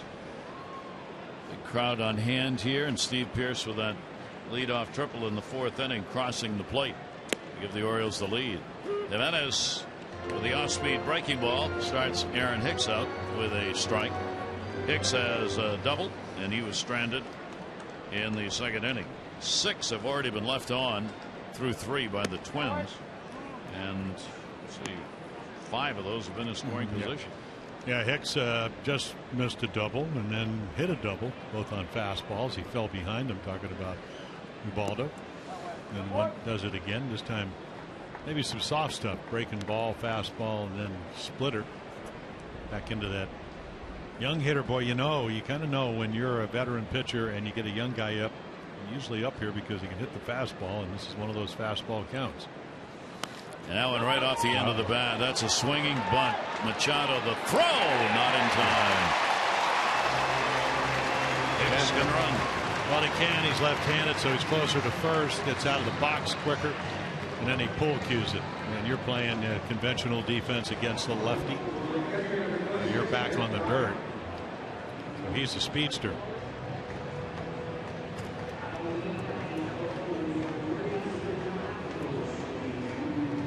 Nice play by Manny.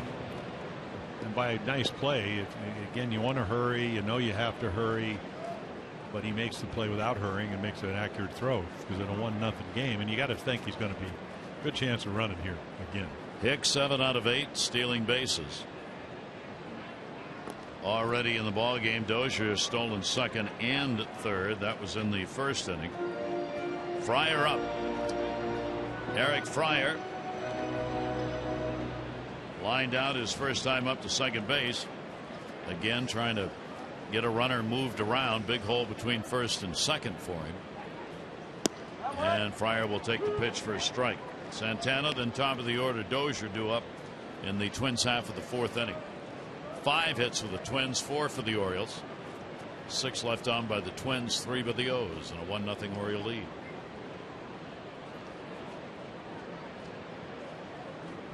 Hicks has built a pretty good lead over there, and that's why Jimenez making the throws over to try and keep him close. And he's going to be concerned. You got to pay attention. And the other factor is that if you don't speed up your windup, and it's hard again because you got to understand that Baldo's 6'5", he does have that little wrap. If you don't speed up your windup, he is going to steal a base. It's just the facts of life. You look at lineups and you go, oh, that guy gets on a single, even though it was a squibby variety's a double. And that's what Hicks presents to the Orioles. Jimenez, the 0-1 runner goes. Here's Caleb Joseph's throw right there, and he got him. 2nd perfect throw to 2nd made in the ball game by Caleb Joseph. That time he was able to nail him. Well, there is no doubt that Caleb Joseph has got an arm. I mean, watch this. He's already shifted, so he's in position. Perfect throw and up on the shin. So there goes your infield hit, erased by a perfect throw by Caleb Joseph. Big out in a tight game. So Joseph helps Jimenez, 1 down. Fryer will take the pitch down the line in right field into foul territory. And Jimenez will get ahead of him, a ball and 2 strikes.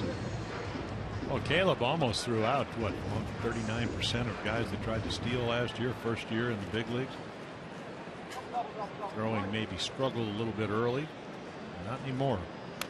And that one came inside. With Jimenez on the mound now, that's only the 2nd base stealer caught this year in 16 chances by opponents. Well, those are huge plays. Kind of game already 78 pitches for Ubaldo. That'll go to 2nd. Jonathan Scope can't get that one. So a base hit for Fryer. And he is on with 1 away. Let's look ahead at the Orioles schedule, brought to you by Mile 1 Automotive, offering you 20 convenient locations throughout the Baltimore area. Visit in store or online at mile1.com. Nationals are next. Nationals are in a 3-game losing streak. They haven't lost 3 in a row since the beginning of. They haven't lost 3 in a row since June. Trying to avoid that today. Well, they're a wounded team with great pitching. And they have Bryce Harper. want them to be in another division central, so you don't have to play them every year. To be quite honest, Yeah. it really doesn't matter whether you beat them last year or not. And Santana takes it. Formidable foe, I would describe him. Denard Span has missed a ball game. He's got ongoing back problems. They may have to DL him. That could happen today. Pitchers have been outstanding. National pitchers, 20 consecutive games with 2 or fewer walks. And that's a strike on the inside corner as Santana moved away. You know, it's amazing what pitching coaches and their philosophies. You know, we talked about Neil Allen coming over here in his first year, bringing the change up out of the organization of Tampa Bay. Well, how about Steve McCatty pitching those great Oakland staffs? He's their pitching coach in Washington. That'll go down the line in left field. Manny Machado will give chase. And into the seats. And I remember probably, I don't know, before it would have been somewhere in the late 90s, Ray Miller came back as pitching coach from Pittsburgh with the Orioles, and all of a sudden the walks seemed like they went down about 40%. Just a basic philosophy. You know, Dave Wallace, Orioles. You know, he comes in last year along with Dom Chidi, try to be aggressive, you know, really work on low and away. The only way you can do that is if you have a good windup, and that's what McCatty teaches over in Washington. 1-2 delivery way inside, snagged by Joseph, holding Fryer at first base. And it's 2-2. That's how you open up the outside corner. Just hit him in the ankle, but you don't. Danny Santana, 1 for 9 against the Orioles in this 3-game set. Short lead at first. Santana takes, and he's gone, and he knew it. But knew it too late. Strikeout number 4. You know, Baldo really having to work, and of course, you know, 1-0 ball game. You got to make these pitches. Boy, we've seen it time and time again. Great movement within the strike zone. Starts on the corner, runs across the plate. The plate's 17 inches. That ball probably ran 6 inches. Great late life. So 2 down. Fryer remains at first, and here's Dozier, a base hit, called out on strikes. Jimenez approaches the number, and Buck Showalter was talking about this the other day too. They've looked at the pitchers and say, how long can they go in? Where's the number or the inning where they get hurt the most? Well, for Jimenez, it's after 90 pitches. His overall average is 242 against him, but once he passes that 90 pitch mark, it jumps to 290 opponent batting average. And miss outside on a pretty good pitch. Yeah, that's almost, you know, umpires don't do this, of course. Jeff Nelson saying, well, maybe I called that pitch a little low. Dozier talked to him after the strike 3 call. All looked like it had the corner. 2-0 delivery on the way, and that's going to be outside, and it's 3-0. And then you got to understand it, by not getting that pitch, 1-1 goes to 2-0. You got the guy that's got the most home runs, most extra base hits, and on deck, your highest hitter with runners in scoring position. Dozier taking. Yeah. It's a strike. And what's happening? I mean, we're already at 89 pitches. So if Baldo's going to, if he gets out of this inning, you're going to look at him as his 5th inning, probably his last inning. 3 ball, 1 strike count with 2 down. Dozier trying to get Fryer around from first base, and that's going to be a strike. Buck's also thinking for the second half that there's going to be a lot more use of the Oriole closer and not the normal closer situations. He likes the arm of Zach Britton, thinks he's strong enough and can handle it. With the starters not getting the outs that he hoped for so far, there'll be more work for the closer. Hardy, this is going to take a good strong throw. One hopper, and he got him. And that was intended. With a long throw like that, J.J. likes to bounce it over to first base. And that's what he did right here. Bury it hard. Finally gets the good hop, and the Orioles get the out.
report?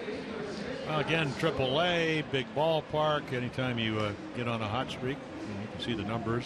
It's a tough league to hit in, especially at home. So Sean Holden on the radar screen. Christian Walker called up. Yeah, Edwin Encina was talking about it, writer for the Sun, talking about, and we've seen this over the last couple of years, if you do play well, AAA minor league or Orioles minor league, you have a chance to impress people, have a chance to sometimes come up to the big leagues. Jonathan Scope going after the first pitch. Scope grounded out. Yeah, the key, Gary, as you know, is if you're a young pitcher, when you get to the big leagues, you want to have options so they can use them. Yes. Yes, indeed. 0-1, it's becoming more and more of a factor around baseball, not just the Orioles. With pitching at such a premium and staffs getting starters who don't go very deep into games, you start rotating that pitching roster. Yeah, musical 11, chairs. 12, 13, musical up and chairs. down. Yeah, musical chairs with your minor league guys, especially your bullpen. Oh, did he fool him on that one? A great changeup way out in front. Well, it's funny, we haven't seen a whole lot of curveballs from Tommy Malone, and maybe Neil Allen, his pitching coach, saying, hey, incorporate it. This is a good one. Gets the 2 strikes, starts it off the plate. That's what I talked about, a finesse lefty. The good ones, you have such a feel. I mean, you always try to do that. Start the breaking ball just off the corner. Especially with 2 strikes, hitters will get out on their front foot and chase it. Here is Caleb Joseph, who popped out his first time up. For Malone, this is his 4th start against the Orioles, 1-1, ERA of 1.89 in his previous 3 starts against the O's, and as we told you, those came when he was with Oakland. And that pitch is going to be in there for a strike. So Malone bearing down on the strike zone. Yeah, he was the perfect pitcher for Oakland, and not that he pitched all his games there, but big ballpark as it is here. Tons of room. Make your pitches. Don't walk a lot of guys. Oakland, of course, a winning ball club when he was there. 1 ball, 2 strike count on Joseph. Shift on against Caleb. Haven't seen that a lot against Caleb this year. You got the whole infield moving around. And a swing and a miss. So curveball, now changeup. College pitcher out of the University of Southern California.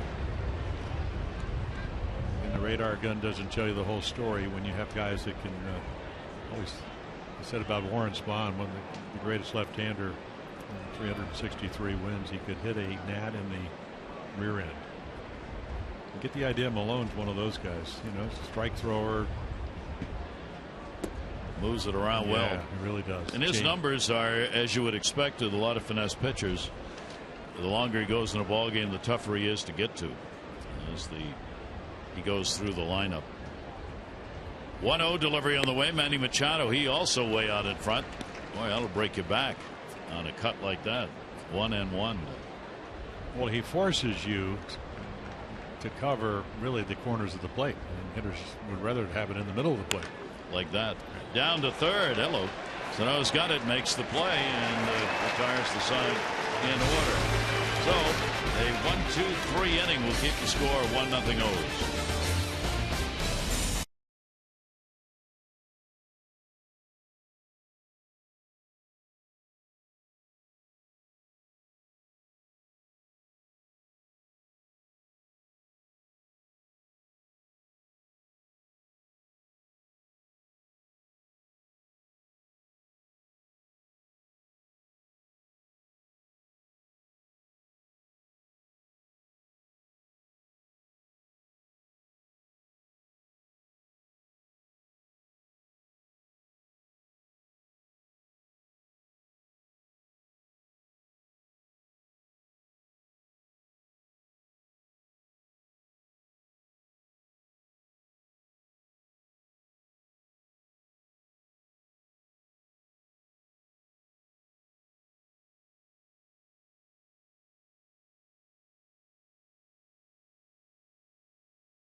Highlights of Aldo trying, and you can see runners all over the place. I don't know if they have traffic here in Minneapolis.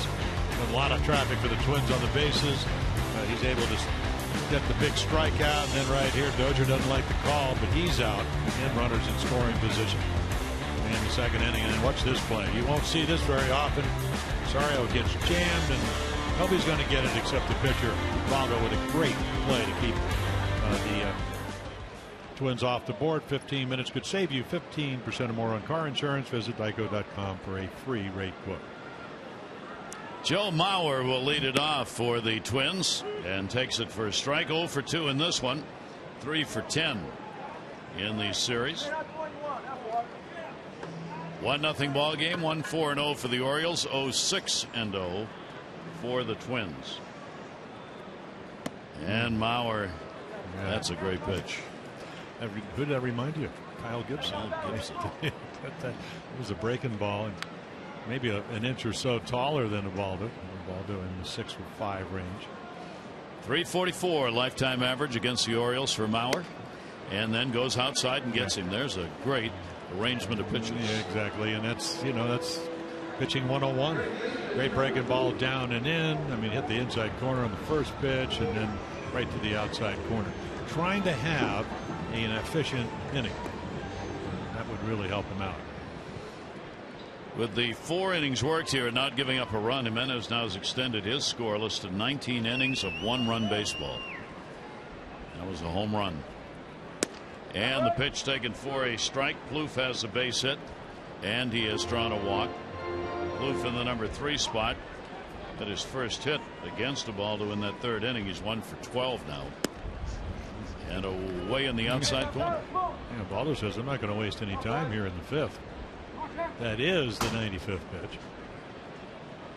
He needs to get through this inning to give himself a chance to qualify as a winner in the ball game.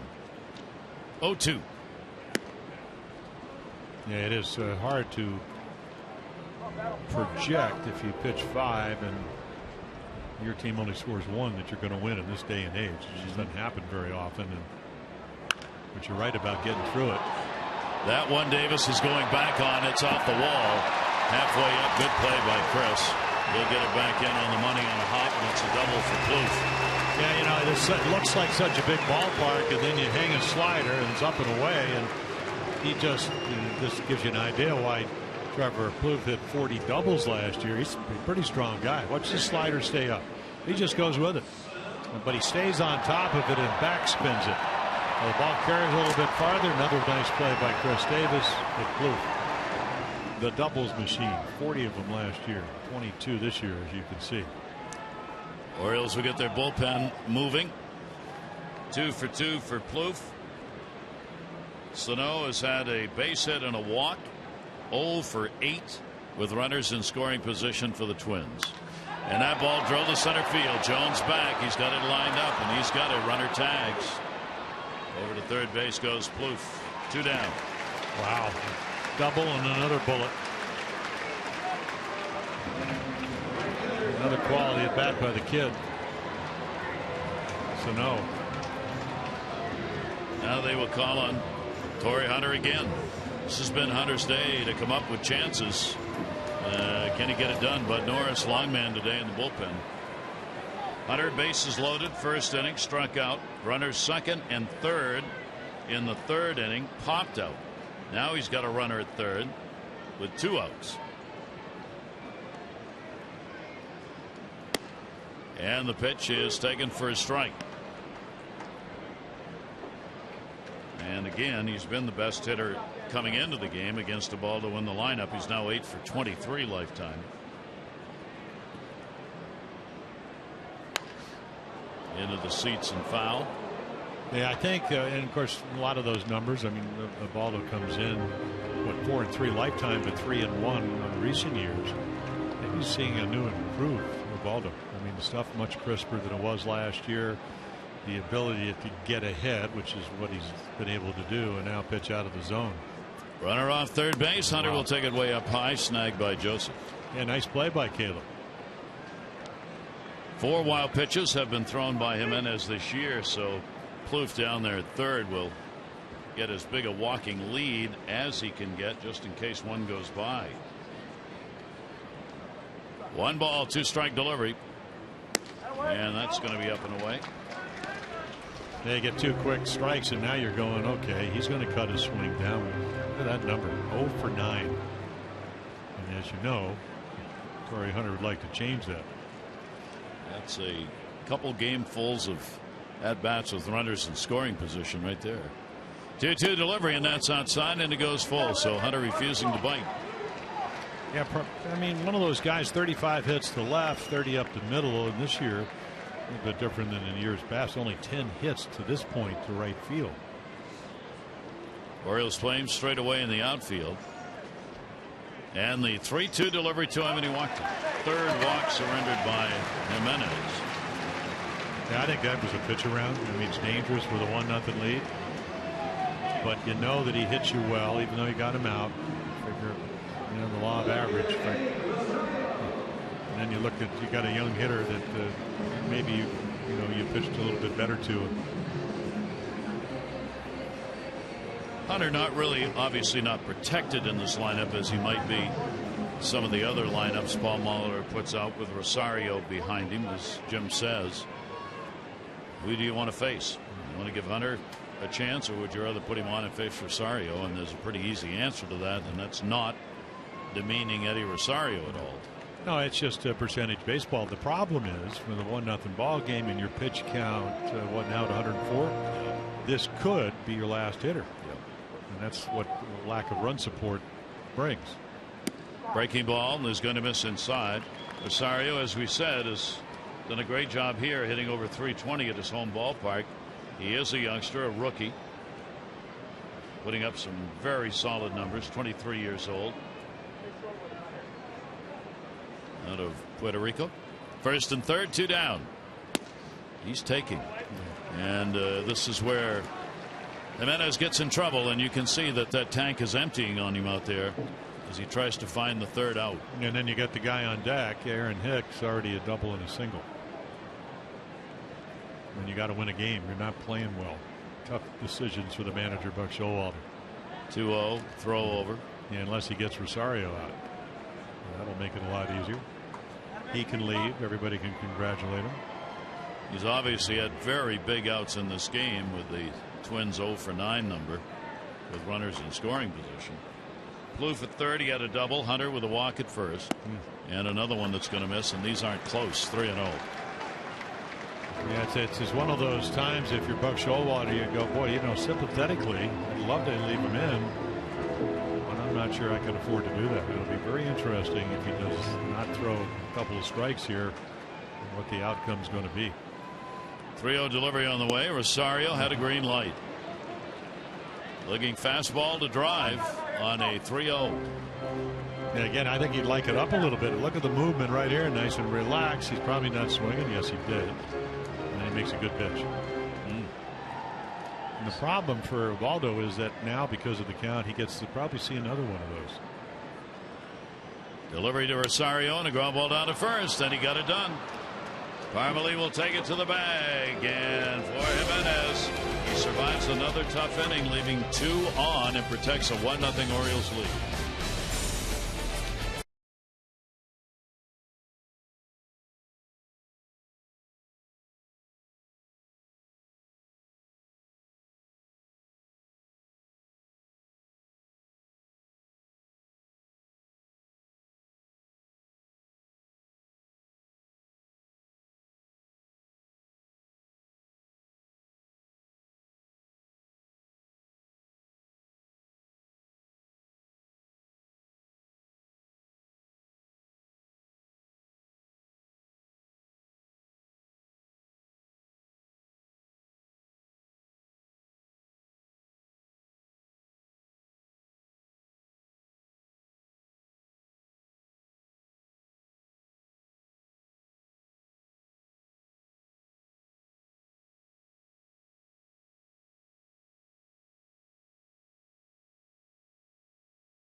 Orioles baseball on Masson is brought to you by your local Mercedes dealership.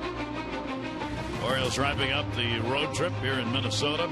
Those delicious, delectable, delightful donuts made their way to the booth for this day game. I don't know how. I know how. Oh, okay. And we thank her for sending those out. And Buck talking to Amaldo Jimenez, I would imagine Orioles will go to their bullpen because of the pitch count. Bud Norris had been warming up. Yeah, Buck going, Amaldo, you ever see that movie The Great Escape starring Steve McQueen? He just pulled it off. He did. That'll be fouled off. Chris Davis already with a double and a single in the ball game, as the Twins have stranded 9 through 5 innings. They've had at least one man on in every inning, and usually more. And Davis will fight another one off outside of first base. And meanwhile, Tommy Milone just keeps throwing strikes. Only the fly ball triple and then the double play ball. That's it. He's been very efficient. They usually get him over 5.4 runs a game. To this point, obviously not. And Davis will go down swinging. One away, 6th inning. There's the hook again. You know, he started throwing it to Jonathan Scope, the right-handed second baseman, hitting for the Orioles, and then right here, just slow the bat down, a little bit of break, change speeds, locate outside third of the plate. 1 run, 4 hits the Orioles, no runs, 7 hits for the Twins. Alone with a walk and 4 strikeouts. Abaldo will finish. Giving up no runs, 7 hits over 5, 3 walks and 5 Ks. It almost started, if you want to compare Tommy Milone, the Orioles, you mentioned the doubleheader sweep of the Indians, 4 runs, 8 runs in that doubleheader, hitting about 318 runners in scoring position. And then Wandy Rodriguez pitched, curveballer, and nothing has been the same since. They would win 8-1. The Rangers would hit 4 home runs. The next night the Orioles hit 3, but the Rangers hit 4, and they lose 8-6. And since then the pitching's been pretty good, but the hitting not a lot. Off the mask of Fryer. And Jones with an 0-2 count. Adam has popped out and flied out. The Twins are trying to get their 5th sweep of the year, as they've had a 4-game sweep over the White Sox. They beat the Pirates in a 2-game set, 3 games over Boston, and another 2-game sweep of 2 over the Cardinals. 0-2 count. Pitch on the way. Adam will take the breaking ball inside. Yeah, the Orioles have won more series, 15 to what they're 14, but not as many sweeps. Those 2-game sweeps are always hard to judge, but they are sweeps. 1 ball, 2 strike count. Malone's got that pitch count up there. Here's the 1-2 delivery on the way, and Adam down to third. That's fair. Sano up. Looks pretty good at third base. Well, again, Terry Ryan, the GM, said he's got a real good arm. You can see it right there, very relaxed. For a big guy, it's like Porty can speak volumes of this. It's about getting your feet under you and being balanced. And seems like he's pretty adept at it. Yeah. They would love to have him there for the second half of the year. Well, you'd like to have him somewhere. And just think about it. They get Irvin Santana, $55 million for 4 years. He gets the drug suspension. He's back. It's like making a trade. And he pitched great in Kansas City on Saturday night or first game back. Yeah. Yep. Throwing 96, and they put him right back in the rotation on the day he came off the suspension. Finished up. So they're looking to add maybe bullpen hook. That'll go to first. Plouffe, rather, perfectly positioned, hauls it in. So Pierce, who had a triple his last time up, is gone. A 1-2-3 inning, and it remains the Orioles 1 and the Twins nothing.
one run in his last 20 innings. Of course, he lost 1-0 in Chicago. I mean, all kinds of pitches today. This is the play of the day right here so far. Great catch, little pop-up, and then the big strikeouts when he needed them.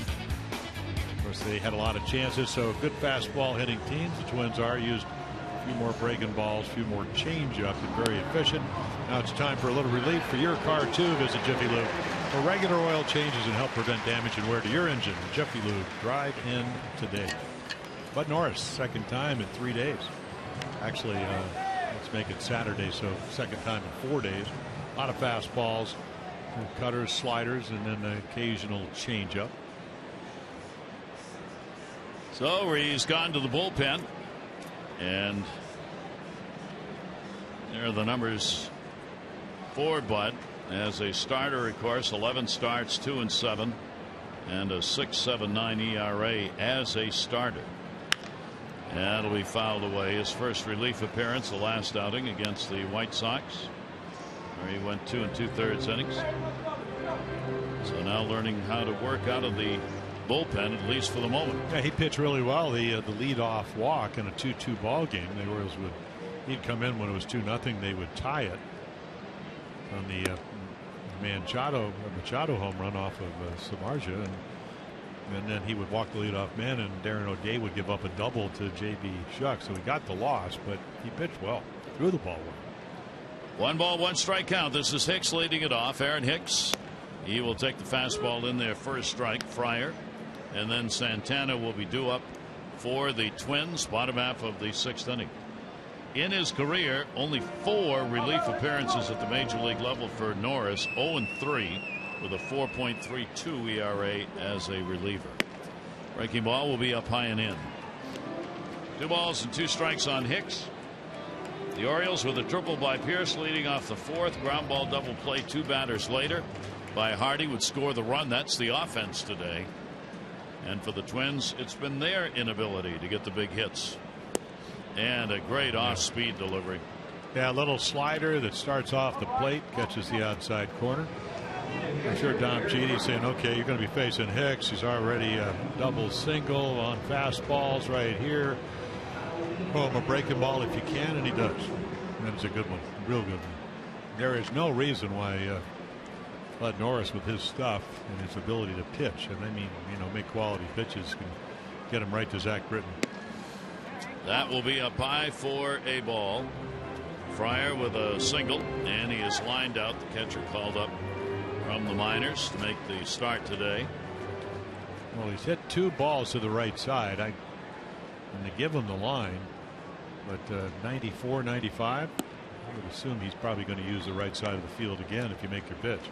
A pretty good line drive that was right at Scope first time up, and then got the base hit out of Scope's reach the last time up. So it's very important that, and we failed to do this in Boston, get over if there's any ball hit on the ground to the right side. Everybody, you do it all spring, but I mean, you got to look at where your defense is. And again, when Parmalee's that far off the bag, he may range to his right. I mean, there's your first baseman, so you need to hightail it if the ball is hit in that direction. You can't hesitate. 2-1 delivery, but Norris will miss outside. Count goes to 3 balls and 1 strike. Twins have not had an inning where they have not had at least 1 base runner on. Bases loaded in the first inning with only 1 away. And Jimenez struck out Hunter, and Rosario. It was a very good start for him. Chopped off the catcher foul. And it goes full. 3 balls and 2 strikes from Fryer.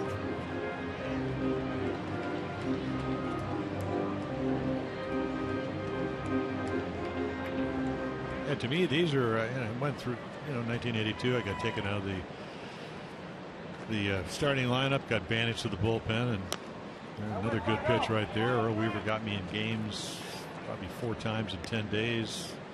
Had a meeting. They needed another starter. Went back. Ended up winning 12 out of my next 13 decisions. This is important for Bud. I mean, he could be a potential free agent. I mean, this is like an audition. How do you handle it? What's your stuff? Can you throw strikes? 3-2 delivery, and he walked it. So a 1-out walk as Fryer gets it here in the 6th inning. Last weekend, in celebration of the 4th, the Orioles players and coaches had those patriotic jerseys and caps, and you can now join in to help bid on those items. Each item autographed by the player coach award. Proceeds benefit the Orioles Charitable Foundation. The bidding will close at 10 o'clock on Saturday. So own a piece of history and for a great cause. Orioles.com/auction. Make your bid. Here's Santana. Danny Santana takes the pitch outside. He is grounded out, struck out, 1 hit, 10 at bats in this series, as the Twins, trailing 1-0 here in the 6th, will get the order turned over with Dozier waiting on deck and Fryer at first. And a swing and a miss on a beautiful pitch that was down and in. 1 ball, 1 strikeout.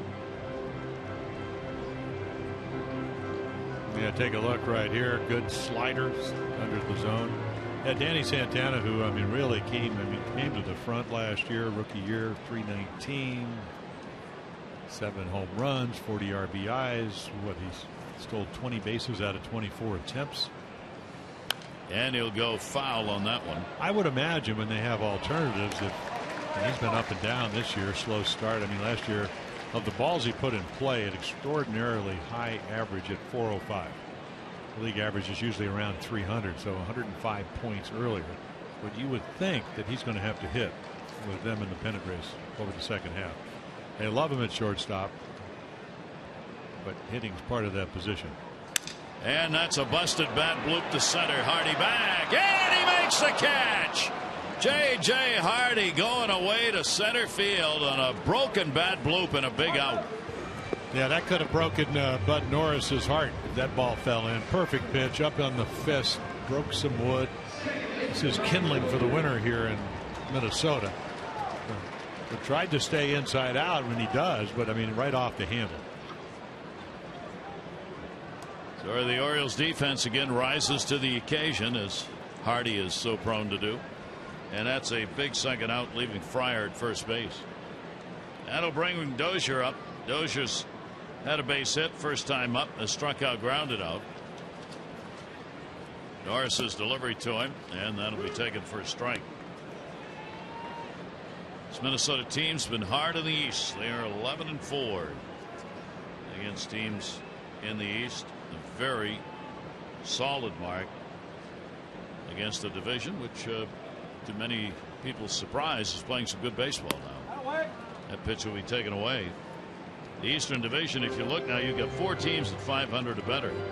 With New York, Baltimore, Toronto, and Tampa Bay all playing 500 baseball at least. It is the only division with 4 teams at or above 500. 1 ball, 1 strike. That's why that's in there, and that's why Buck was saying the other day, when these meetings they're having to map out how they're going to play the second half, particularly with pitching. He said, what's the #1 priority? Well, obviously it's division games, and who are our best pitchers against division opponents. That's the first thing we're going to take care of in scheduling for the second half. 1-2 count, runner goes and bounces. What was that? Well, what is Caleb Joseph? Caleb Joseph thought it hit him. I thought he kind of started talking to the batter Dozier, so it had hit him. And that's exactly what he thinks. Well, I just think it was a breaking ball in the dirt. And now Paul Molitor's coming out. It's not even close to his foot. Now, it hit him on the bounce, or did it hit the bat? I think the ball's dead if it hits the bat. It is. Didn't it hit the bat? I would imagine if they're not going to place the runner, I think they're placing the runner back at first. Molitor out to talk with Jeff Nelson, the crew chief. I still don't know what the call was. Well, I think it was a foul ball, because if you hit a ball that bounces, it's in play. So if a ball bounces and hits your bat, I assume it's in play. It is. Yeah. There's your breaking ball. It hits right on top of the plate, and then somehow hits the bat of Brian Dozier. Just bounced up and hit the bat. He wasn't swinging at it. There's the break. Runner back at first base. 1 ball, 2 strike count. Way back left field. He's done it again. Goodbye home run. Brian Dozier. And I said this on Monday night, but Tommy Hunter hit the walk-off. It's not that you can't pitch him up and in, but if you do, you just saw the consequence. He leads the American League in extra base hits. He's an inside fastball, hanging breaking ball hitter. And they're going to be excited because he just got that pitch and he didn't miss it. Watch this. Target's down and away. I don't know, maybe a cutter or something up and in, speeds the bat up, and it's gone. Doesn't take much, not for this kid. So a 2-1 lead for the Twins on the home run, number 18 by Dozier. And the pitch will miss down low to Mauer. Mauer is struck out, grounded out. And another big hit. Dozier had the walk-off in game number 1. 2-run homer, another 2-run homer in this game. Norris has now given up a dozen home runs on the season in the 59 innings that he's worked. You know, a lot of times you throw a pitch, Gary, and it's the right pitch, but it's in the wrong location. And that was one of those. You know, the intent was down and away. You saw the target. He missed it by 1.5 feet, and Dozier didn't miss it. He'll take the pitch outside. So the walk to Fryer, important, as that's the run that comes in ahead of Dozier and allowed him to get to the plate even here in the 6th inning. 2 ball, 1 strike count with 2 away. Mauer in a big cut, swings and misses. So Dozier's becoming a name that the Orioles are going to remember for the damage that he is doing against them. Dozier in the series only 3 hits, but 2 of them have been home runs. 2-2 delivery on the way. Mauer goes the other way, foul. Yeah, you'd think you'd be careful. I mean, you know, if you look out in right center, hashtag vote Dozier. Left, no bull, vote Dozier. You got the I mean, the signs are everywhere. They got the tractor thing out in front when you walk in. Fortunately, Mike Moustakas has the early lead for that final spot in the All-Star team in the American League. That's Kansas City's fans voting again. Does anybody work the system better than they do? No, which will be changed next year. I guarantee you there'll be some changes in how the All-Star team is structured for next season. Well, he's having a good year. Oh, yeah, it's not he doesn't deserve, but he's made some nice adjustments. 3-2 delivery on the way, and Mauer goes in the air, left center field. Pretty good wood. That ball's deep. And goodbye, home run! Back-to-back home runs by Dozier and Mauer. And a 3-1 Twins lead.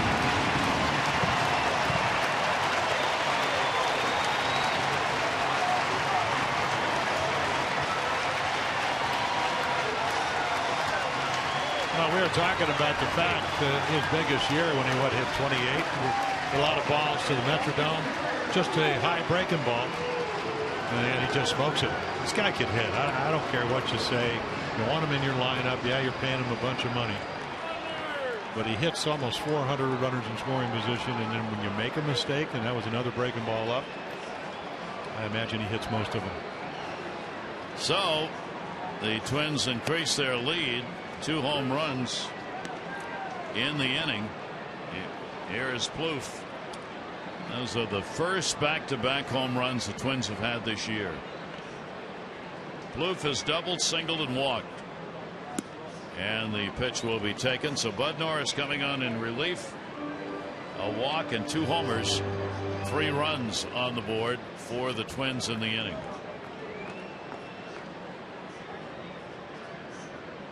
Out of the stretch. That ball will be popped up first base. Parmalee has it. But a big inning for the Twins. Here in the 6th, they get 3. They take the lead. Our Mazda do-ups. It'll be Walker, Hardy, and Parmalee when we come back.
In this ball game, some hitting by Chris Davis, picking up a double. Hardy a base hit. Davis back again with his second a single. Pierce a triple and would score, but Dozier, Mauer, back-to-back home run, and the Twins have a 3-1 lead. And meanwhile, Tommy Milone just comes back to pitch. They get him, as we mentioned, over 5 runs a game. What a great combination. You pitch well, they score for you, you stay in the game. I mean, this is old-fashioned baseball where, you know, it's kind of like the pre-bent defense. Maybe give up a run, but it's only one, and then you wait for the offense to come, which just happened in the 6th. 3-9-0 the Twins, 1-4-0 for the Orioles. Malone, his delivery is foul back. As Christian Walker, the Orioles DH, he's drawn a walk, and he has grounded out. One of the ironies, of course, in that 6th inning with the 3 runs, they did not have a hit with a runner in scoring position. So they're still 0 for 10, but they got a 3-1 lead. Speed pitch by Malone will be up high. He just keeps rolling along, pitching the same way he did, at least the way it looks in the 1st inning. Well, there's the, a nice mix. And that 17% is the changeup. He's took him about 4 innings to throw a lot. There's a breaking ball. You're out in front. Been said so many times, but I learned early on. I mean, even though I was a fastball pitcher, you know, you sit with Harvey Haddix and Stu Miller, the great changeup pitcher. You know, Charlie Lau went on to be one of the great hitting instructors, changing speeds, and that's what Malone does so well. Walker will hit it to short, and that's going to be a base hit. So the Orioles DH in his comeback game with the O's picks up a single here in the 7th inning. Get in on all the baseball action with Masson. Text the word Orioles to 29292 for team alerts and chances to win exclusive prizes all season long, including meet and greets with your favorite players. Again, that's Orioles 29292. O's alerts you can't miss. Hit number 5 for the Orioles in their first since the triple that was picked up by Pierce when he scored in the 4th inning.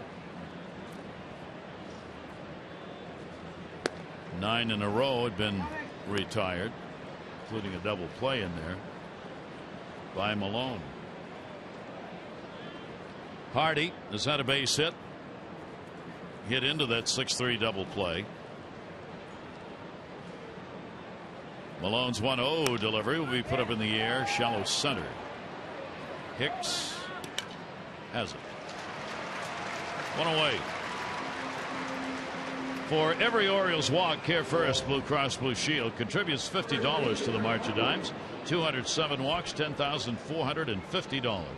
Care First Blue Cross Blue Shield encourages each of us to take that first step towards a healthier and more active lifestyle. Bullpen will now get ready as Boyer and Dunsing are up. Seen Dunsing a couple of times. Chaz Rowe is now up throwing in the Orioles pen. Runner on at first base and 1 out. Parmalee is struck out and popped out, and will take it for a strike.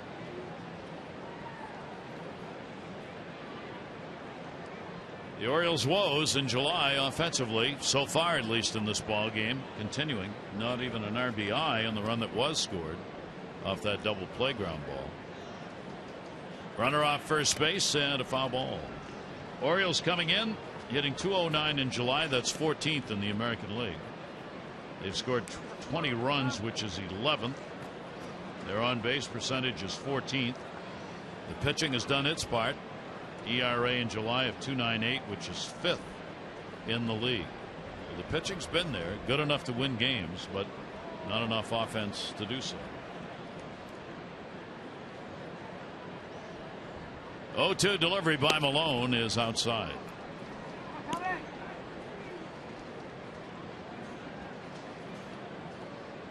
One ball, 2 strike count with 1 down.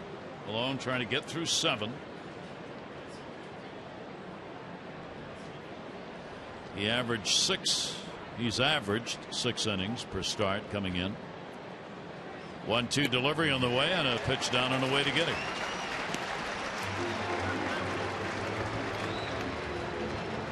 Yeah, you look at a scouting report on Tommy Milone. You touched on it early, Gary. You know, you said the fact that he's way over against a lefty, he's stepping right at him, and you know, you go back to the original college scouting report, 87, 88 miles per hour, but you don't pick up the balls. I look at the Orioles today; they have not picked up the ball. Jonathan Schoop, 0 for 2, has struck out, grounded out. Walker still over at first base on the base hit.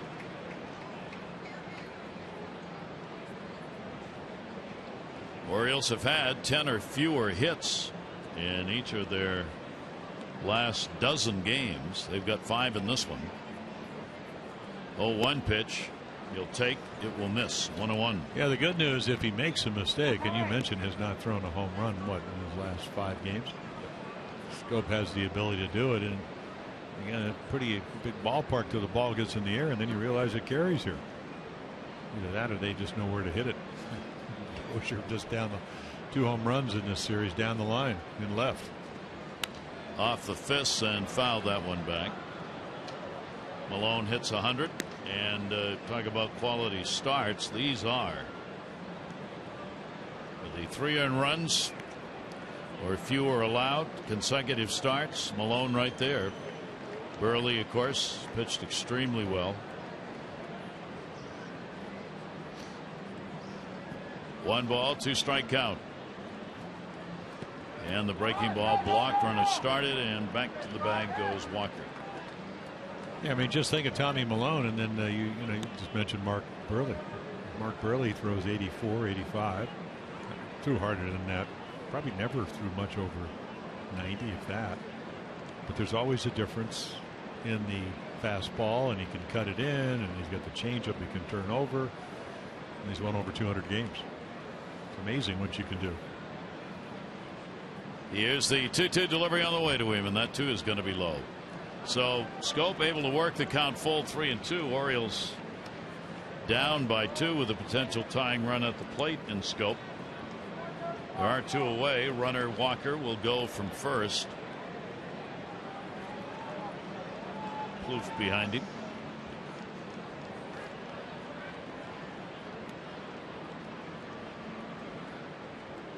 Milone with a full count delivery and missed it outside. So the Orioles get what they want here. They get some runners, give themselves a chance. This copyrighted telecast presented by authority of the Orioles may not be reproduced or retransmitted in any form, and the accounts and descriptions of this game may not be disseminated without the express written consent of the Orioles. Paul Molitor is on his way out, and so will be the left-hander. Tommy Milone has done his job, though, giving up the 1 run on 5 hits. Maybe he'll stay here. Does he want the ball or not?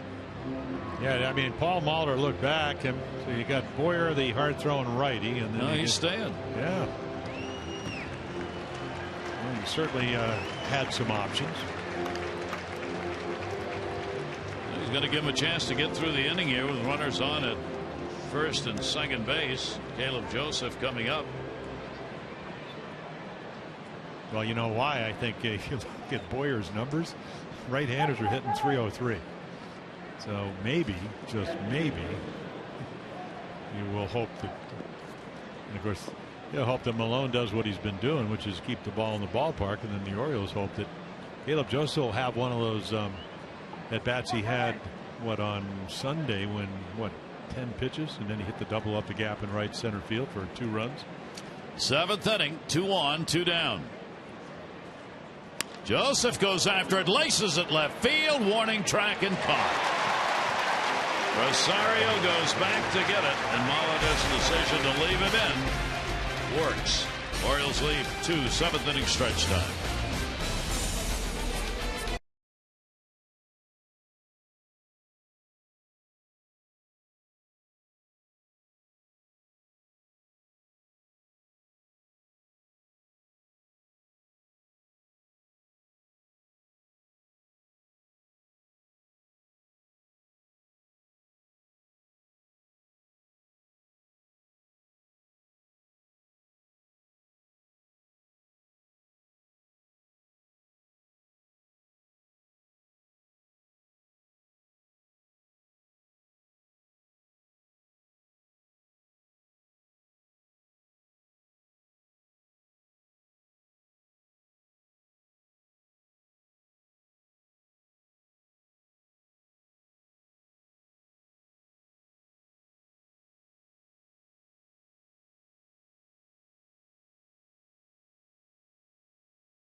University College, and you look at this moment in history. Back in 1958, American League beat the National League All-Star game. There were no extra base hits in that. It was played at Baltimore's Memorial Stadium. And in 1912, Rube Marquardt at Chicago's West Side grounds, the southpaw, his consecutive game-winning streak ended at 19 when the Cubs beat the New York Giants. Future Hall of Famer finished the season with 26 wins, 18-year career, two-time MVP. How about 201 wins and 197 complete games? He had 26 wins in 1912, the season we're talking about. Hall of Famer Rube Marquardt. Well, Chaz Rowe comes on, fastball slider. Hadn't thrown a changeup, even though he's been working on it. Not a lot of time to do that when you're pitching every 2-3 days. Last appearance was a good one against the White Sox. So you see low averages, 198, couple of home runs. Bottom half of the 7th inning. Spin him around. Well, it might be what you could consider an overreaction on a slider that really wasn't that far inside, but he was gone. Sano, a base hit, a walk, fly to center, played a good third base, and he was set up for that pitch away. The mind was willing, the body was not. And a 1-ball 1-strike count. He was heading to the bucket on that one. Rowe's delivery again will come back inside. 2-1. He just looks very, and we've seen him with a couple of walks on taking really good pitches to get him. He just looks tranquil. I mean, he looks like he's not. He just looks like he's confident for a young guy. This is outside. His plate appearance reminds me of Pablo Sandoval a little bit. He's got kind of the same body structure and maybe a little bigger, yeah, a little bigger, stronger, but has the same kind of stance. 3-ball 1-strike count, and the pitch outside. Wow. He does not bite on bad pitches. Well, time now for you to tweet your strongest fan photo. Use O's Couch Cam, and you just might see yourself in an upcoming broadcast brought to you by T-Mobile. So on again. He's had 2 walks, a single in this ball game. Picked up a couple of walks the other night. Had a home run. Leadoff man on here in the 7th inning. For Bud Norris, 3 runs on 2 hits in an inning. 2 home runs. Here is Hunter. Torrey Hunter with the 0 for 2 and a free pass. He's come to the plate with 5 base runners on and has not been able to move any of them up today. Unusual for the veteran, who's been real good at that this year. Fouls that one back. Yeah, tried to move that one up on that slider. Orioles get the day off tomorrow. The Nationals on Friday. At Oriole Park at Camden Yards. Starters have not been named for that game or the series. 0-2 count.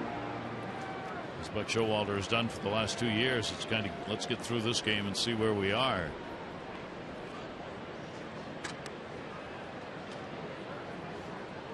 Runner off first base. 0-2 tap foul. Rosario in the on-deck circle with the play. Zeno down at first base. Twins obviously would love to add to this 3-1 lead. The Orioles still with a couple of chances at the plate. And at some point have got to break out offensively. Hunter with another good rip. He's had 2 pitches that he wanted to drive badly. 0-2.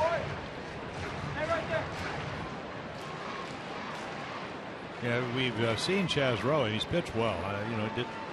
Did lose a game in Texas, one of the 3 the Orioles lost with a leadoff walk, similar to this inning.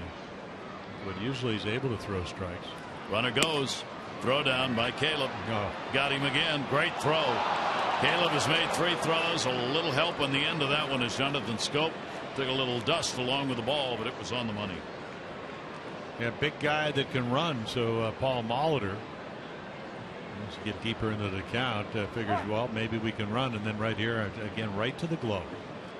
Right there, nice little catch by Jonathan Scope, little short hop. And right into the, looked like the left knee. And then sustains the tag just in case it comes over or comes off the bag. Sano is retired. Didn't steal many bases at the minor league level. Swing and a miss on a pitch away, and Hunter goes down. So there are 2 down here in the 7th. Now here's the slider. And you think it's such a good one. Cat Rose, about 6'5", so when he gets on top, tilt's fabulous, breaks good, location's even better. 2:08, nobody on in the 7th. Rosario's had an 0 for 3, 1 hit in the series, and 1 for 11. Eddie Rosario waiting on it, and the pitch from Rowe will miss outside. Orioles starter Jimenez, no runs, 7 hits, 5 innings, non-decision. Tommy Malone, still the pitcher of record, probably out of the ballgame for a reliever when we go to the 8th inning. Down the line, and will it stay fair? Yes, it will. It hops right off the corner of the stands. Rosario's got a stand-up double. Well, I'll tell you what, if he had done that first time up, again, it's just a good approach. It's probably a little more in the middle of the plate than you'd like, so he can keep it fair. Otherwise, that ball would have been foul, as it almost was. Again, his inability to drive some runners in keeps the game at 3-1. A nice little approach there. So another runner in scoring position, and Hicks coming up. Hicks has had a double, a single, and a strikeout. He's got a 4-game hit streak. That's 4 hits in this series in 10 at-bats for Hicks. Still looking for their first hit with a runner in scoring position in the game, even though they lead it 3-1. Their 11th chance, and a swing and a miss. Today, another day of ulfers in this department for both ball clubs. Yeah, the only reason the Orioles are on the board is the Pierce triple. And get the double play ball to score him. And as you mentioned, a couple of home runs by the key home runs by the Twins. Back-to-back shots, Dozier and Mauer. Rose pitch will be away. 1 ball, 1 strike count. There are 2 down. Last season, Hicks playing in 89 games. He played AA, AAA, and then with the big club at the end of the season. Long Beach, California native, 25 years old. 1-1 delivery to him, and then Rowe gets that one in for the strike. So Rowe up on the count 1-2. Hicks in center, making that spectacular to be remembered catch in this series. 1-2. And a breaking ball he thought about did not go around. Corey Blazer down at third. We've seen Casey Fiend in this series and may do so again.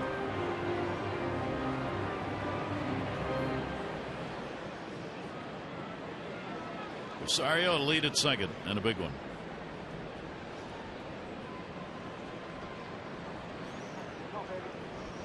Two with 2 down. Hicks after the RBI, and Rowe leans in like, whoa, where was that? Around the corner. They call it, you'd ask them and they'd say it went around the plate, and it probably did. Right on the corner. You can see it start outside, so it ends there. I kind of like that because certainly trying to make a real good pitch to a fastball hitter with something other than that. 3-2, 2 down. Runner at second. And he walked. That's the second walk surrendered in the inning, making that caught stealing look even larger. Help us paint the park orange Saturday. Orioles Nationals, a battle of the Beltways. First pitch Saturday is going to be 7:15. You can enjoy a great summer evening as these rivals square off. Good seats still remain, but they are going fast. To get yours, go to Orioles.com or 888-848-BIRD. Interleague play coming up again for the Orioles. Yeah, a little talk by Dave Wallace, the Oriole pitching coach, and what are we going to do now? Eric Fryer's had a nice day. I mean, just imagine you get to the big leagues again. You send out Chris Herman because you caught Malone, and here you are. You had a nice day, single line drive, you walked, you scored a run, done your job behind the plate, and got a chance to maybe help the Twins add to the scoreboard here.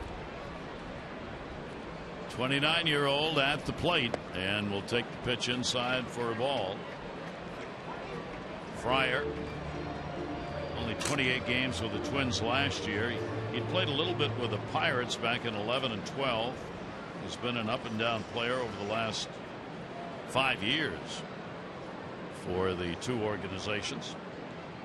Has a base hit in this game, a walk and a run scored, and has one of those habits. Every pitch he steps back, leans down, scoop of dirt in his hand, then steps back in.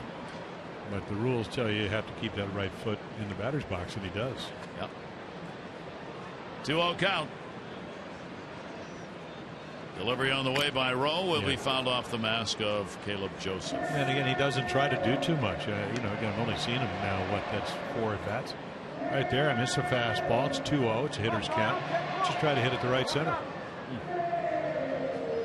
You can see why he takes the ball to right field with that swing. Well, you got to know yourself. I mean, why try to hit home runs when you're a line drive hitter? Why? Because it feels good. That's okay. And you get made more money. If you do it enough. And just a look back. Nobody covering second base. Rosario getting as big a lead as he can. Scoots back. The count goes to 2 balls and 2 strikes. Yeah, the Orioles really not holding him on because they just figured we better hold our defensive positions. But he can get as big a lead as he wants. 2-2 delivery on the way down the line. That's a fair ball.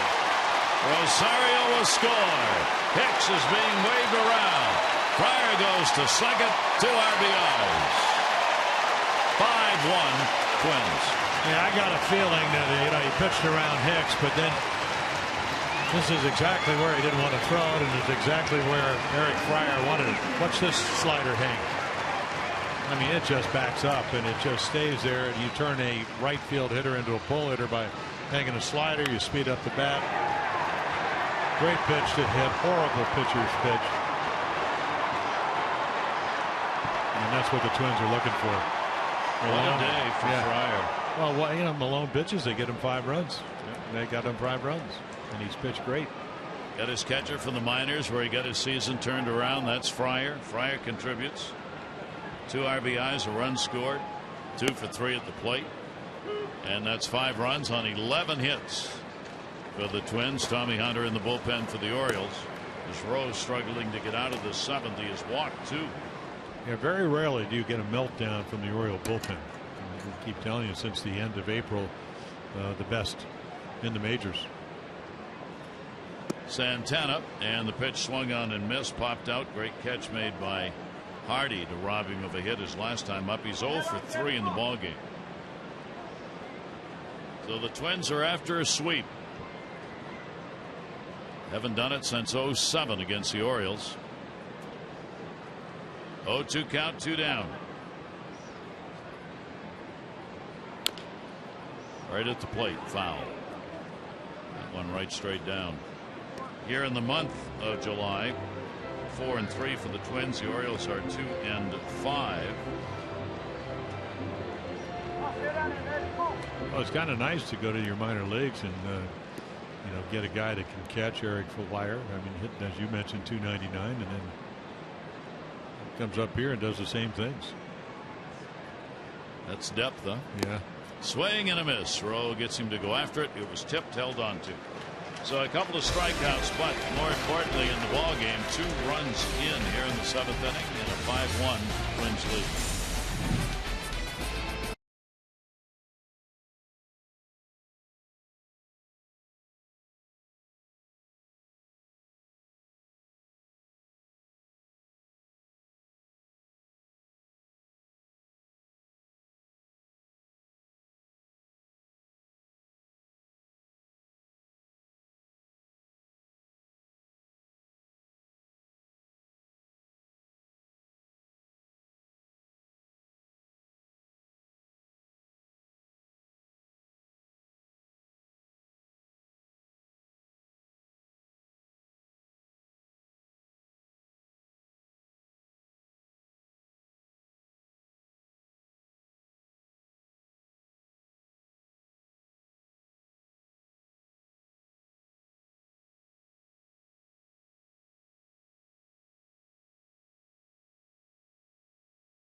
Performance by Tommy Malone, trying to run his record to 5-1.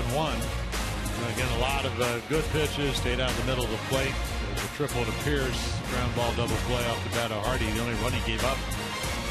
Again, when he needed to make good pitches, he was able to make it. Actually got out of the 7th inning, where it was threatening, and 3-1 at that point. Again, same amount of fastballs, breaking ball, maybe a few less changeups, and then only the 1 run. Strike thrower. Casey Fiend comes in. He is their guy. And again, only 1 run in his last 8 appearances here. 10 holds. Good arm. Power arm, as a matter of fact. 93, 94. He's got a nice little change-up and curveball, and then he's got a slider at 89. That was a lot of strikes. Fiend worked in the first game of this series, an inning, and had a strikeout, gave nothing up. Orioles bat in the 8th inning. And Manny Machado will lead it off. Fiend's delivery to him is a strike. Manny's had an 0 for 3. He is 3 for 10 in the series. Home run, 1 RBI. Triple by Pierce, leading off the 4th, scored on a ground ball double play. That's been the Orioles offense in the ball game. Yeah, what a big difference that we always talk about it when the Orioles do it. Not as of late, but those add-on runs, tack-on runs, they used to call them, but add-on is more appropriate. They add the 2 runs, and otherwise you get a guy on, and tying run comes to the plate. Orioles have been out hit 11-5. 0-2 delivery by Fiend. That'll be a fastball up high. I don't sense that there's a less energy level. It's just when you don't hit or you don't get the clutch hits, not a lot of opportunities. It just seems like that.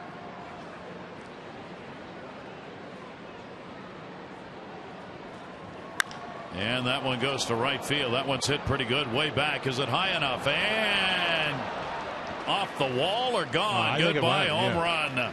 Second base umpire out for the indication. Laz Diaz that one got up there and ricocheted out in that overhang on the limestone. I think Manny saw that guy sitting out there with a pink shirt, and that was a nice target. He almost got him in the chest. So the Orioles get 1 back, make it a 5-2 game. Well, that's why they added runs. Those 2 runs so huge. Somebody just yelled, "Where's Boyer?" Of course, Fiend's done a nice job. I don't know. Maybe they hear him. I think Boyer's getting up. No, actually. No. So, yeah, again, one of the better high ball hitters in baseball. And what do you get to hit? It looks like maybe a cutter, something like that, up, and then up, and away. It soars out of here. And in the who'd have thought category, who'd have thought Manny Machado would be the home run leader for the Orioles midway through. He's got 19 now and 52 RBIs. 48 RBIs, sorry. And Manny Machado moves 1 home run ahead of Chris Davis for the Oriole lead. Who with one swing could match him. Yes, and would love to. The key is to hit it without trying, if you know what I mean. I mean, just relax, just make sure you make contact with your strength. As they put the shift on and they rotate their infielders once you get to 2 strikes. And a 2-2 count. Well, as good as Malone was, you got him out of there. I mean, it took you 7 innings to do it because he was that good. Chris looking for a 3-hit ball game. He's picked up the double single and he has struck out. He's had 2 3-hit games on the year. That one in the air, left center field. Pretty good wood on that, going back 377. And that one is gone. Goodbye, home run, back to back. And the Orioles getting themselves back into this ball game as Manny Machado and Chris Davis deliver the homers, and it is 5-3. That's what I'm talking about. Relax, have a good time, let the ball travel. The ball out of the plate, you can do that. Put a good swing on it. You can see there, 175, 175th home run of his career. So they both have 19 as Manny Machado and Chris Davis deliver the long balls, and second time they've gone back to back this season with home runs, and this ball game not over. Well, you have a guy that, again, if he doesn't try, he can hit a home run. You could have back-to-back-to-backers. Here's Adam Jones. Here are the cuts. So here we go. 3-2. You got to throw a strike outside third of the plate. Great strength out over the plate. That's where he likes it, and he gets it.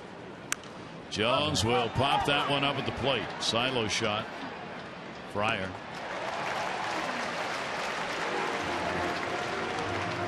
The Player Design T-shirt series returns to Oriole Park Thursday, July 30. When fans at the game against the Tigers get the Glove Orioles T-shirt designed by Gold Glove winner J.J. Hardy. Celebrate the O's shortstop and add to your Birdland wardrobe for tickets, Orioles.com or 888-848-BIRD. Fane finally gets an out here, 1 down. Orioles trying to get a potential tying run to the plate here in the 8th inning on the back-to-back home runs for Ronald Savage, our Maryland lottery contestant. 500 each on those homers.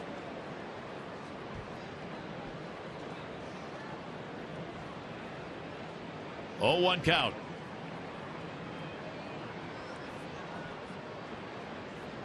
Pierce up, Walker on deck. Steve will take the pitch up high for a ball.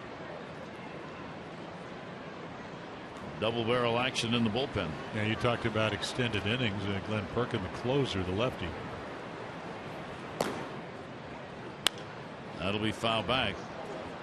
Steve really wanted that, talking to himself as he turns away. He thought that was when he should have driven.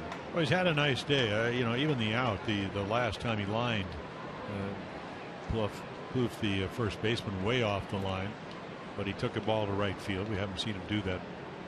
That's when you know he's really seeing the ball a little bit better. How many times last year hit over 290 right center field? Take that pitch because you just see it out of the hand a little bit better.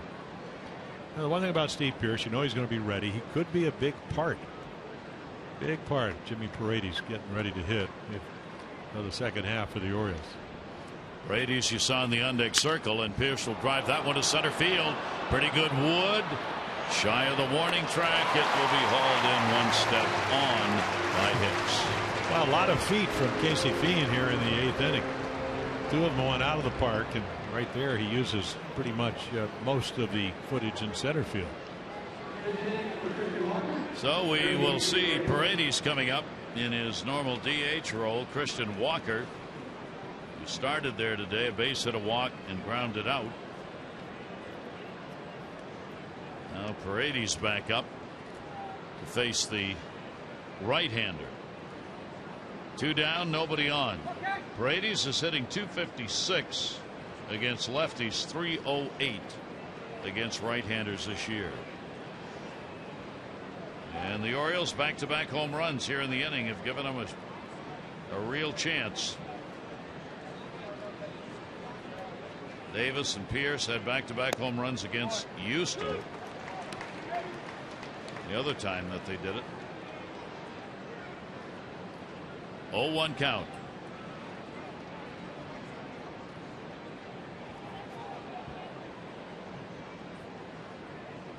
Infield with a shift on. Pitch is going to miss away. Well, you're back to where you were before you gave up the 2 runs to make it 5-1, where you get a guy on. Chance to, with one swing, get right back in the game. Sano takes the bunt away. I mean, playing even with a bag over at third. Trying to throw that little cutter outside corner. 2 ball, 1 strike count. Here's that during an at-bat shift being put on again. Yeah, they're kind of playing the same way. They just put the shortstop with more range on that side of the base. Sano, third baseman, moves over to the second base position. 2-1 delivery, and he's trying to bunt his way on. And hadn't even able to get it down. He'd had it. Yeah, Santana came running in anyway before he even started the bunt. Good idea, just bad execution. I saw Joe Mauer do it early. Matt Wieters in game 1 tried it. Mauer was successful. 2-2 delivery, and Paredes will ground it into the shift, backhanded by Dozier. But the Orioles are back in it. They get a couple of runs on 2 hits. Nobody left on. Back-to-back homers. Manny Machado had the team lead for 1 at bat. His 19th was followed by the 19th by Davis. The Orioles make it a 5-3 game.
Series with the Nationals at Camden Yards. Our coverage on Mass at 6:30.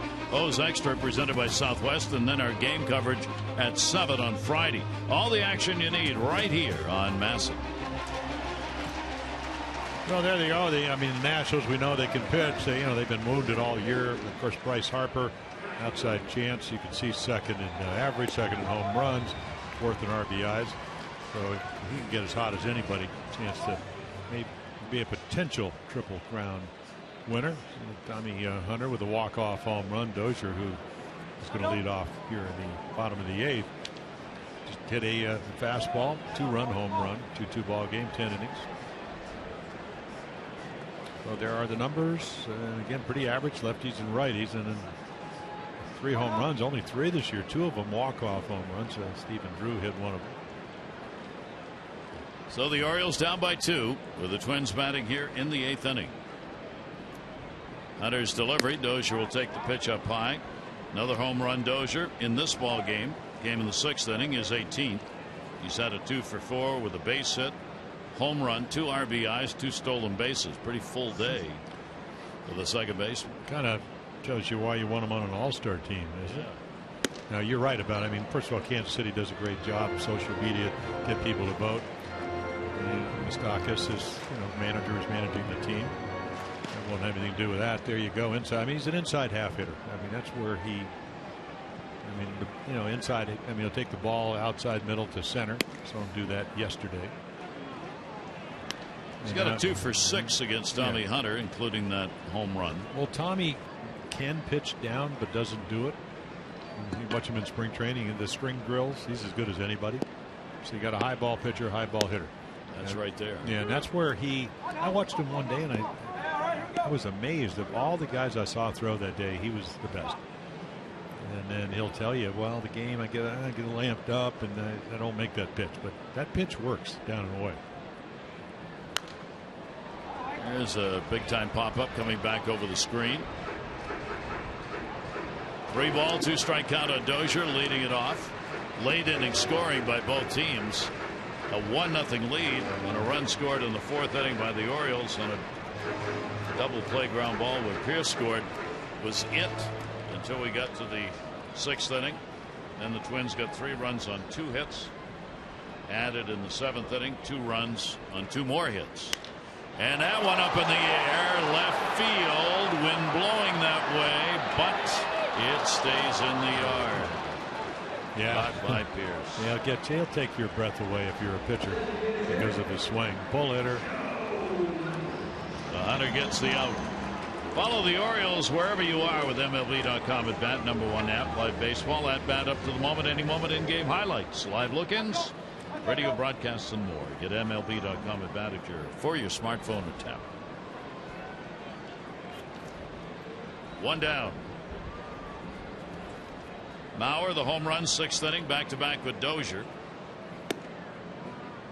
1 for 4 in the ball game. He's got a 5-game hit streak. Yeah, he hit that ball hard to left center field. And the wind didn't seem like it knocked it down at all. 5 for 14 with a home run lifetime off Tommy Hunter. Rowe had a tough outing, 1 inning, 2 runs, 2 hits. He walked 2 and struck out 2 that 7th inning. Big 2 RBI double by the catcher Fryer. Now the difference in the game. That one the other way and foul. Yeah, we've just seen Chaz, who was so good at, did hang a slider. That was the double that Fryer hit. It's just the command, and that's kind of what it is here, especially when you're out of the bullpen. Not as good as it when he first came up. You get into a lot of deeper counts. Even if you go back to the Texas game, walk the leadoff batter to a 0-0 game. Inside out left field, Pierce, and he's got it. Take a look at our Major League Notebook on our worth repeating page from the Orioles. Man in charge, Dan Duquette. He said, our pitching, we're looking to upgrade for sure. We're still working with a couple of teams regarding Delman Young, and hopeful it will come together, that they'll be able to get a deal. That from Dan Duquette of the Orioles. Out looking as the so-called trade deadline at the end of the month approaches. As we always say, it's not really a deadline. It's just a different trade season after. You don't have to pass guys through waivers to get the trades done through July. After that, you do. Trevor Plouffe. He's picked up a double, single, a walk, and he's popped out.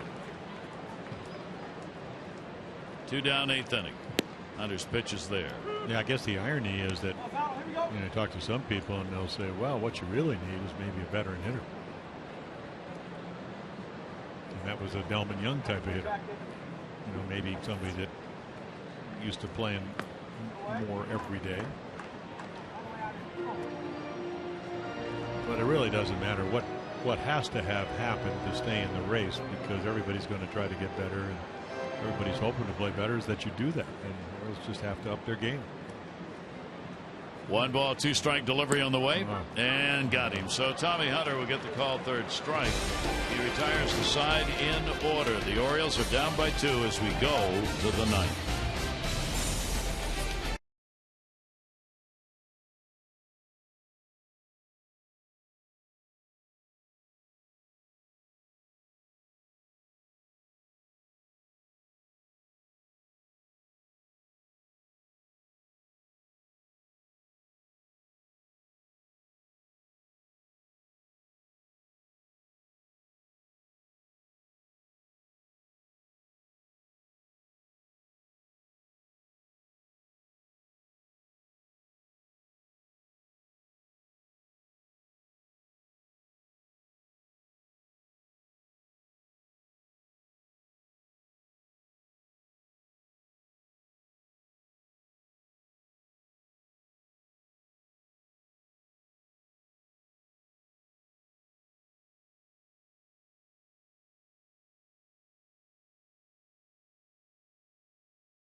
brought to you by Southwest Airlines. Book your low fare now at southwest.com. All right, everybody.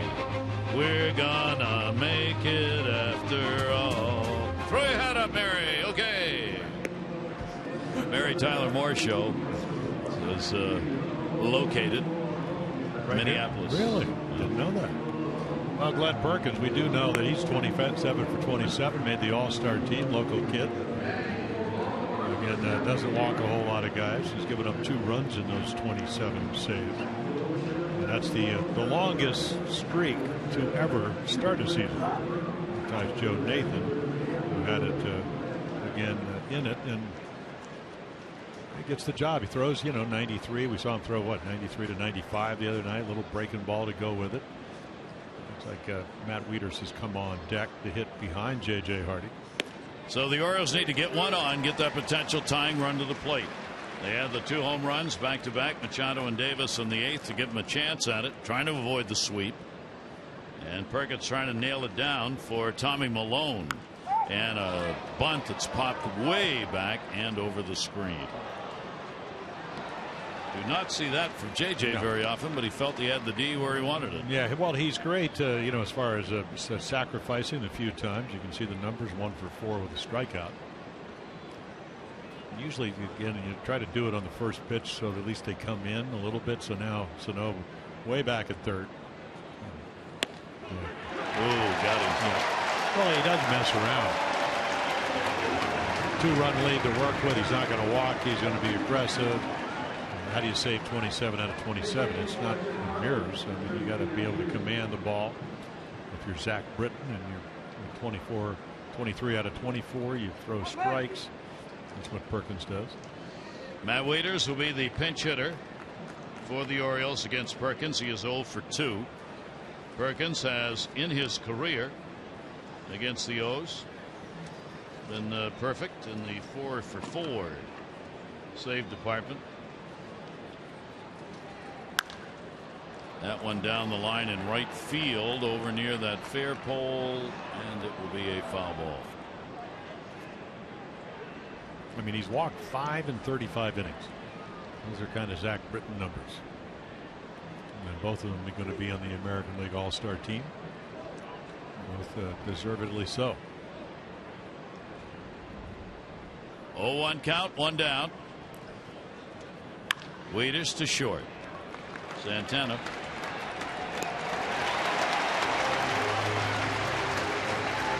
Yeah, he makes you go up and swing the bat, and it's just easier to pitch that way. Everybody's on their toes behind him. The Orioles were swept by the Twins here in Minnesota in 2007. They were also swept in Baltimore that same year in a 4-game series by the Twins. And the Twins are after a sweep with one more out here. In the air, center field, Jonathan Scope. And the game is over. So Perkins comes on and has a perfect 9th inning. And for the Orioles, the road trip ends 1-5 with a sweep here in Minnesota. 5-3 the final. Malone wins it. He is 5-1. Loser will be Bud Norris, who came on in relief. And Perkins will pick up the save. Twins 5 and the Orioles 3.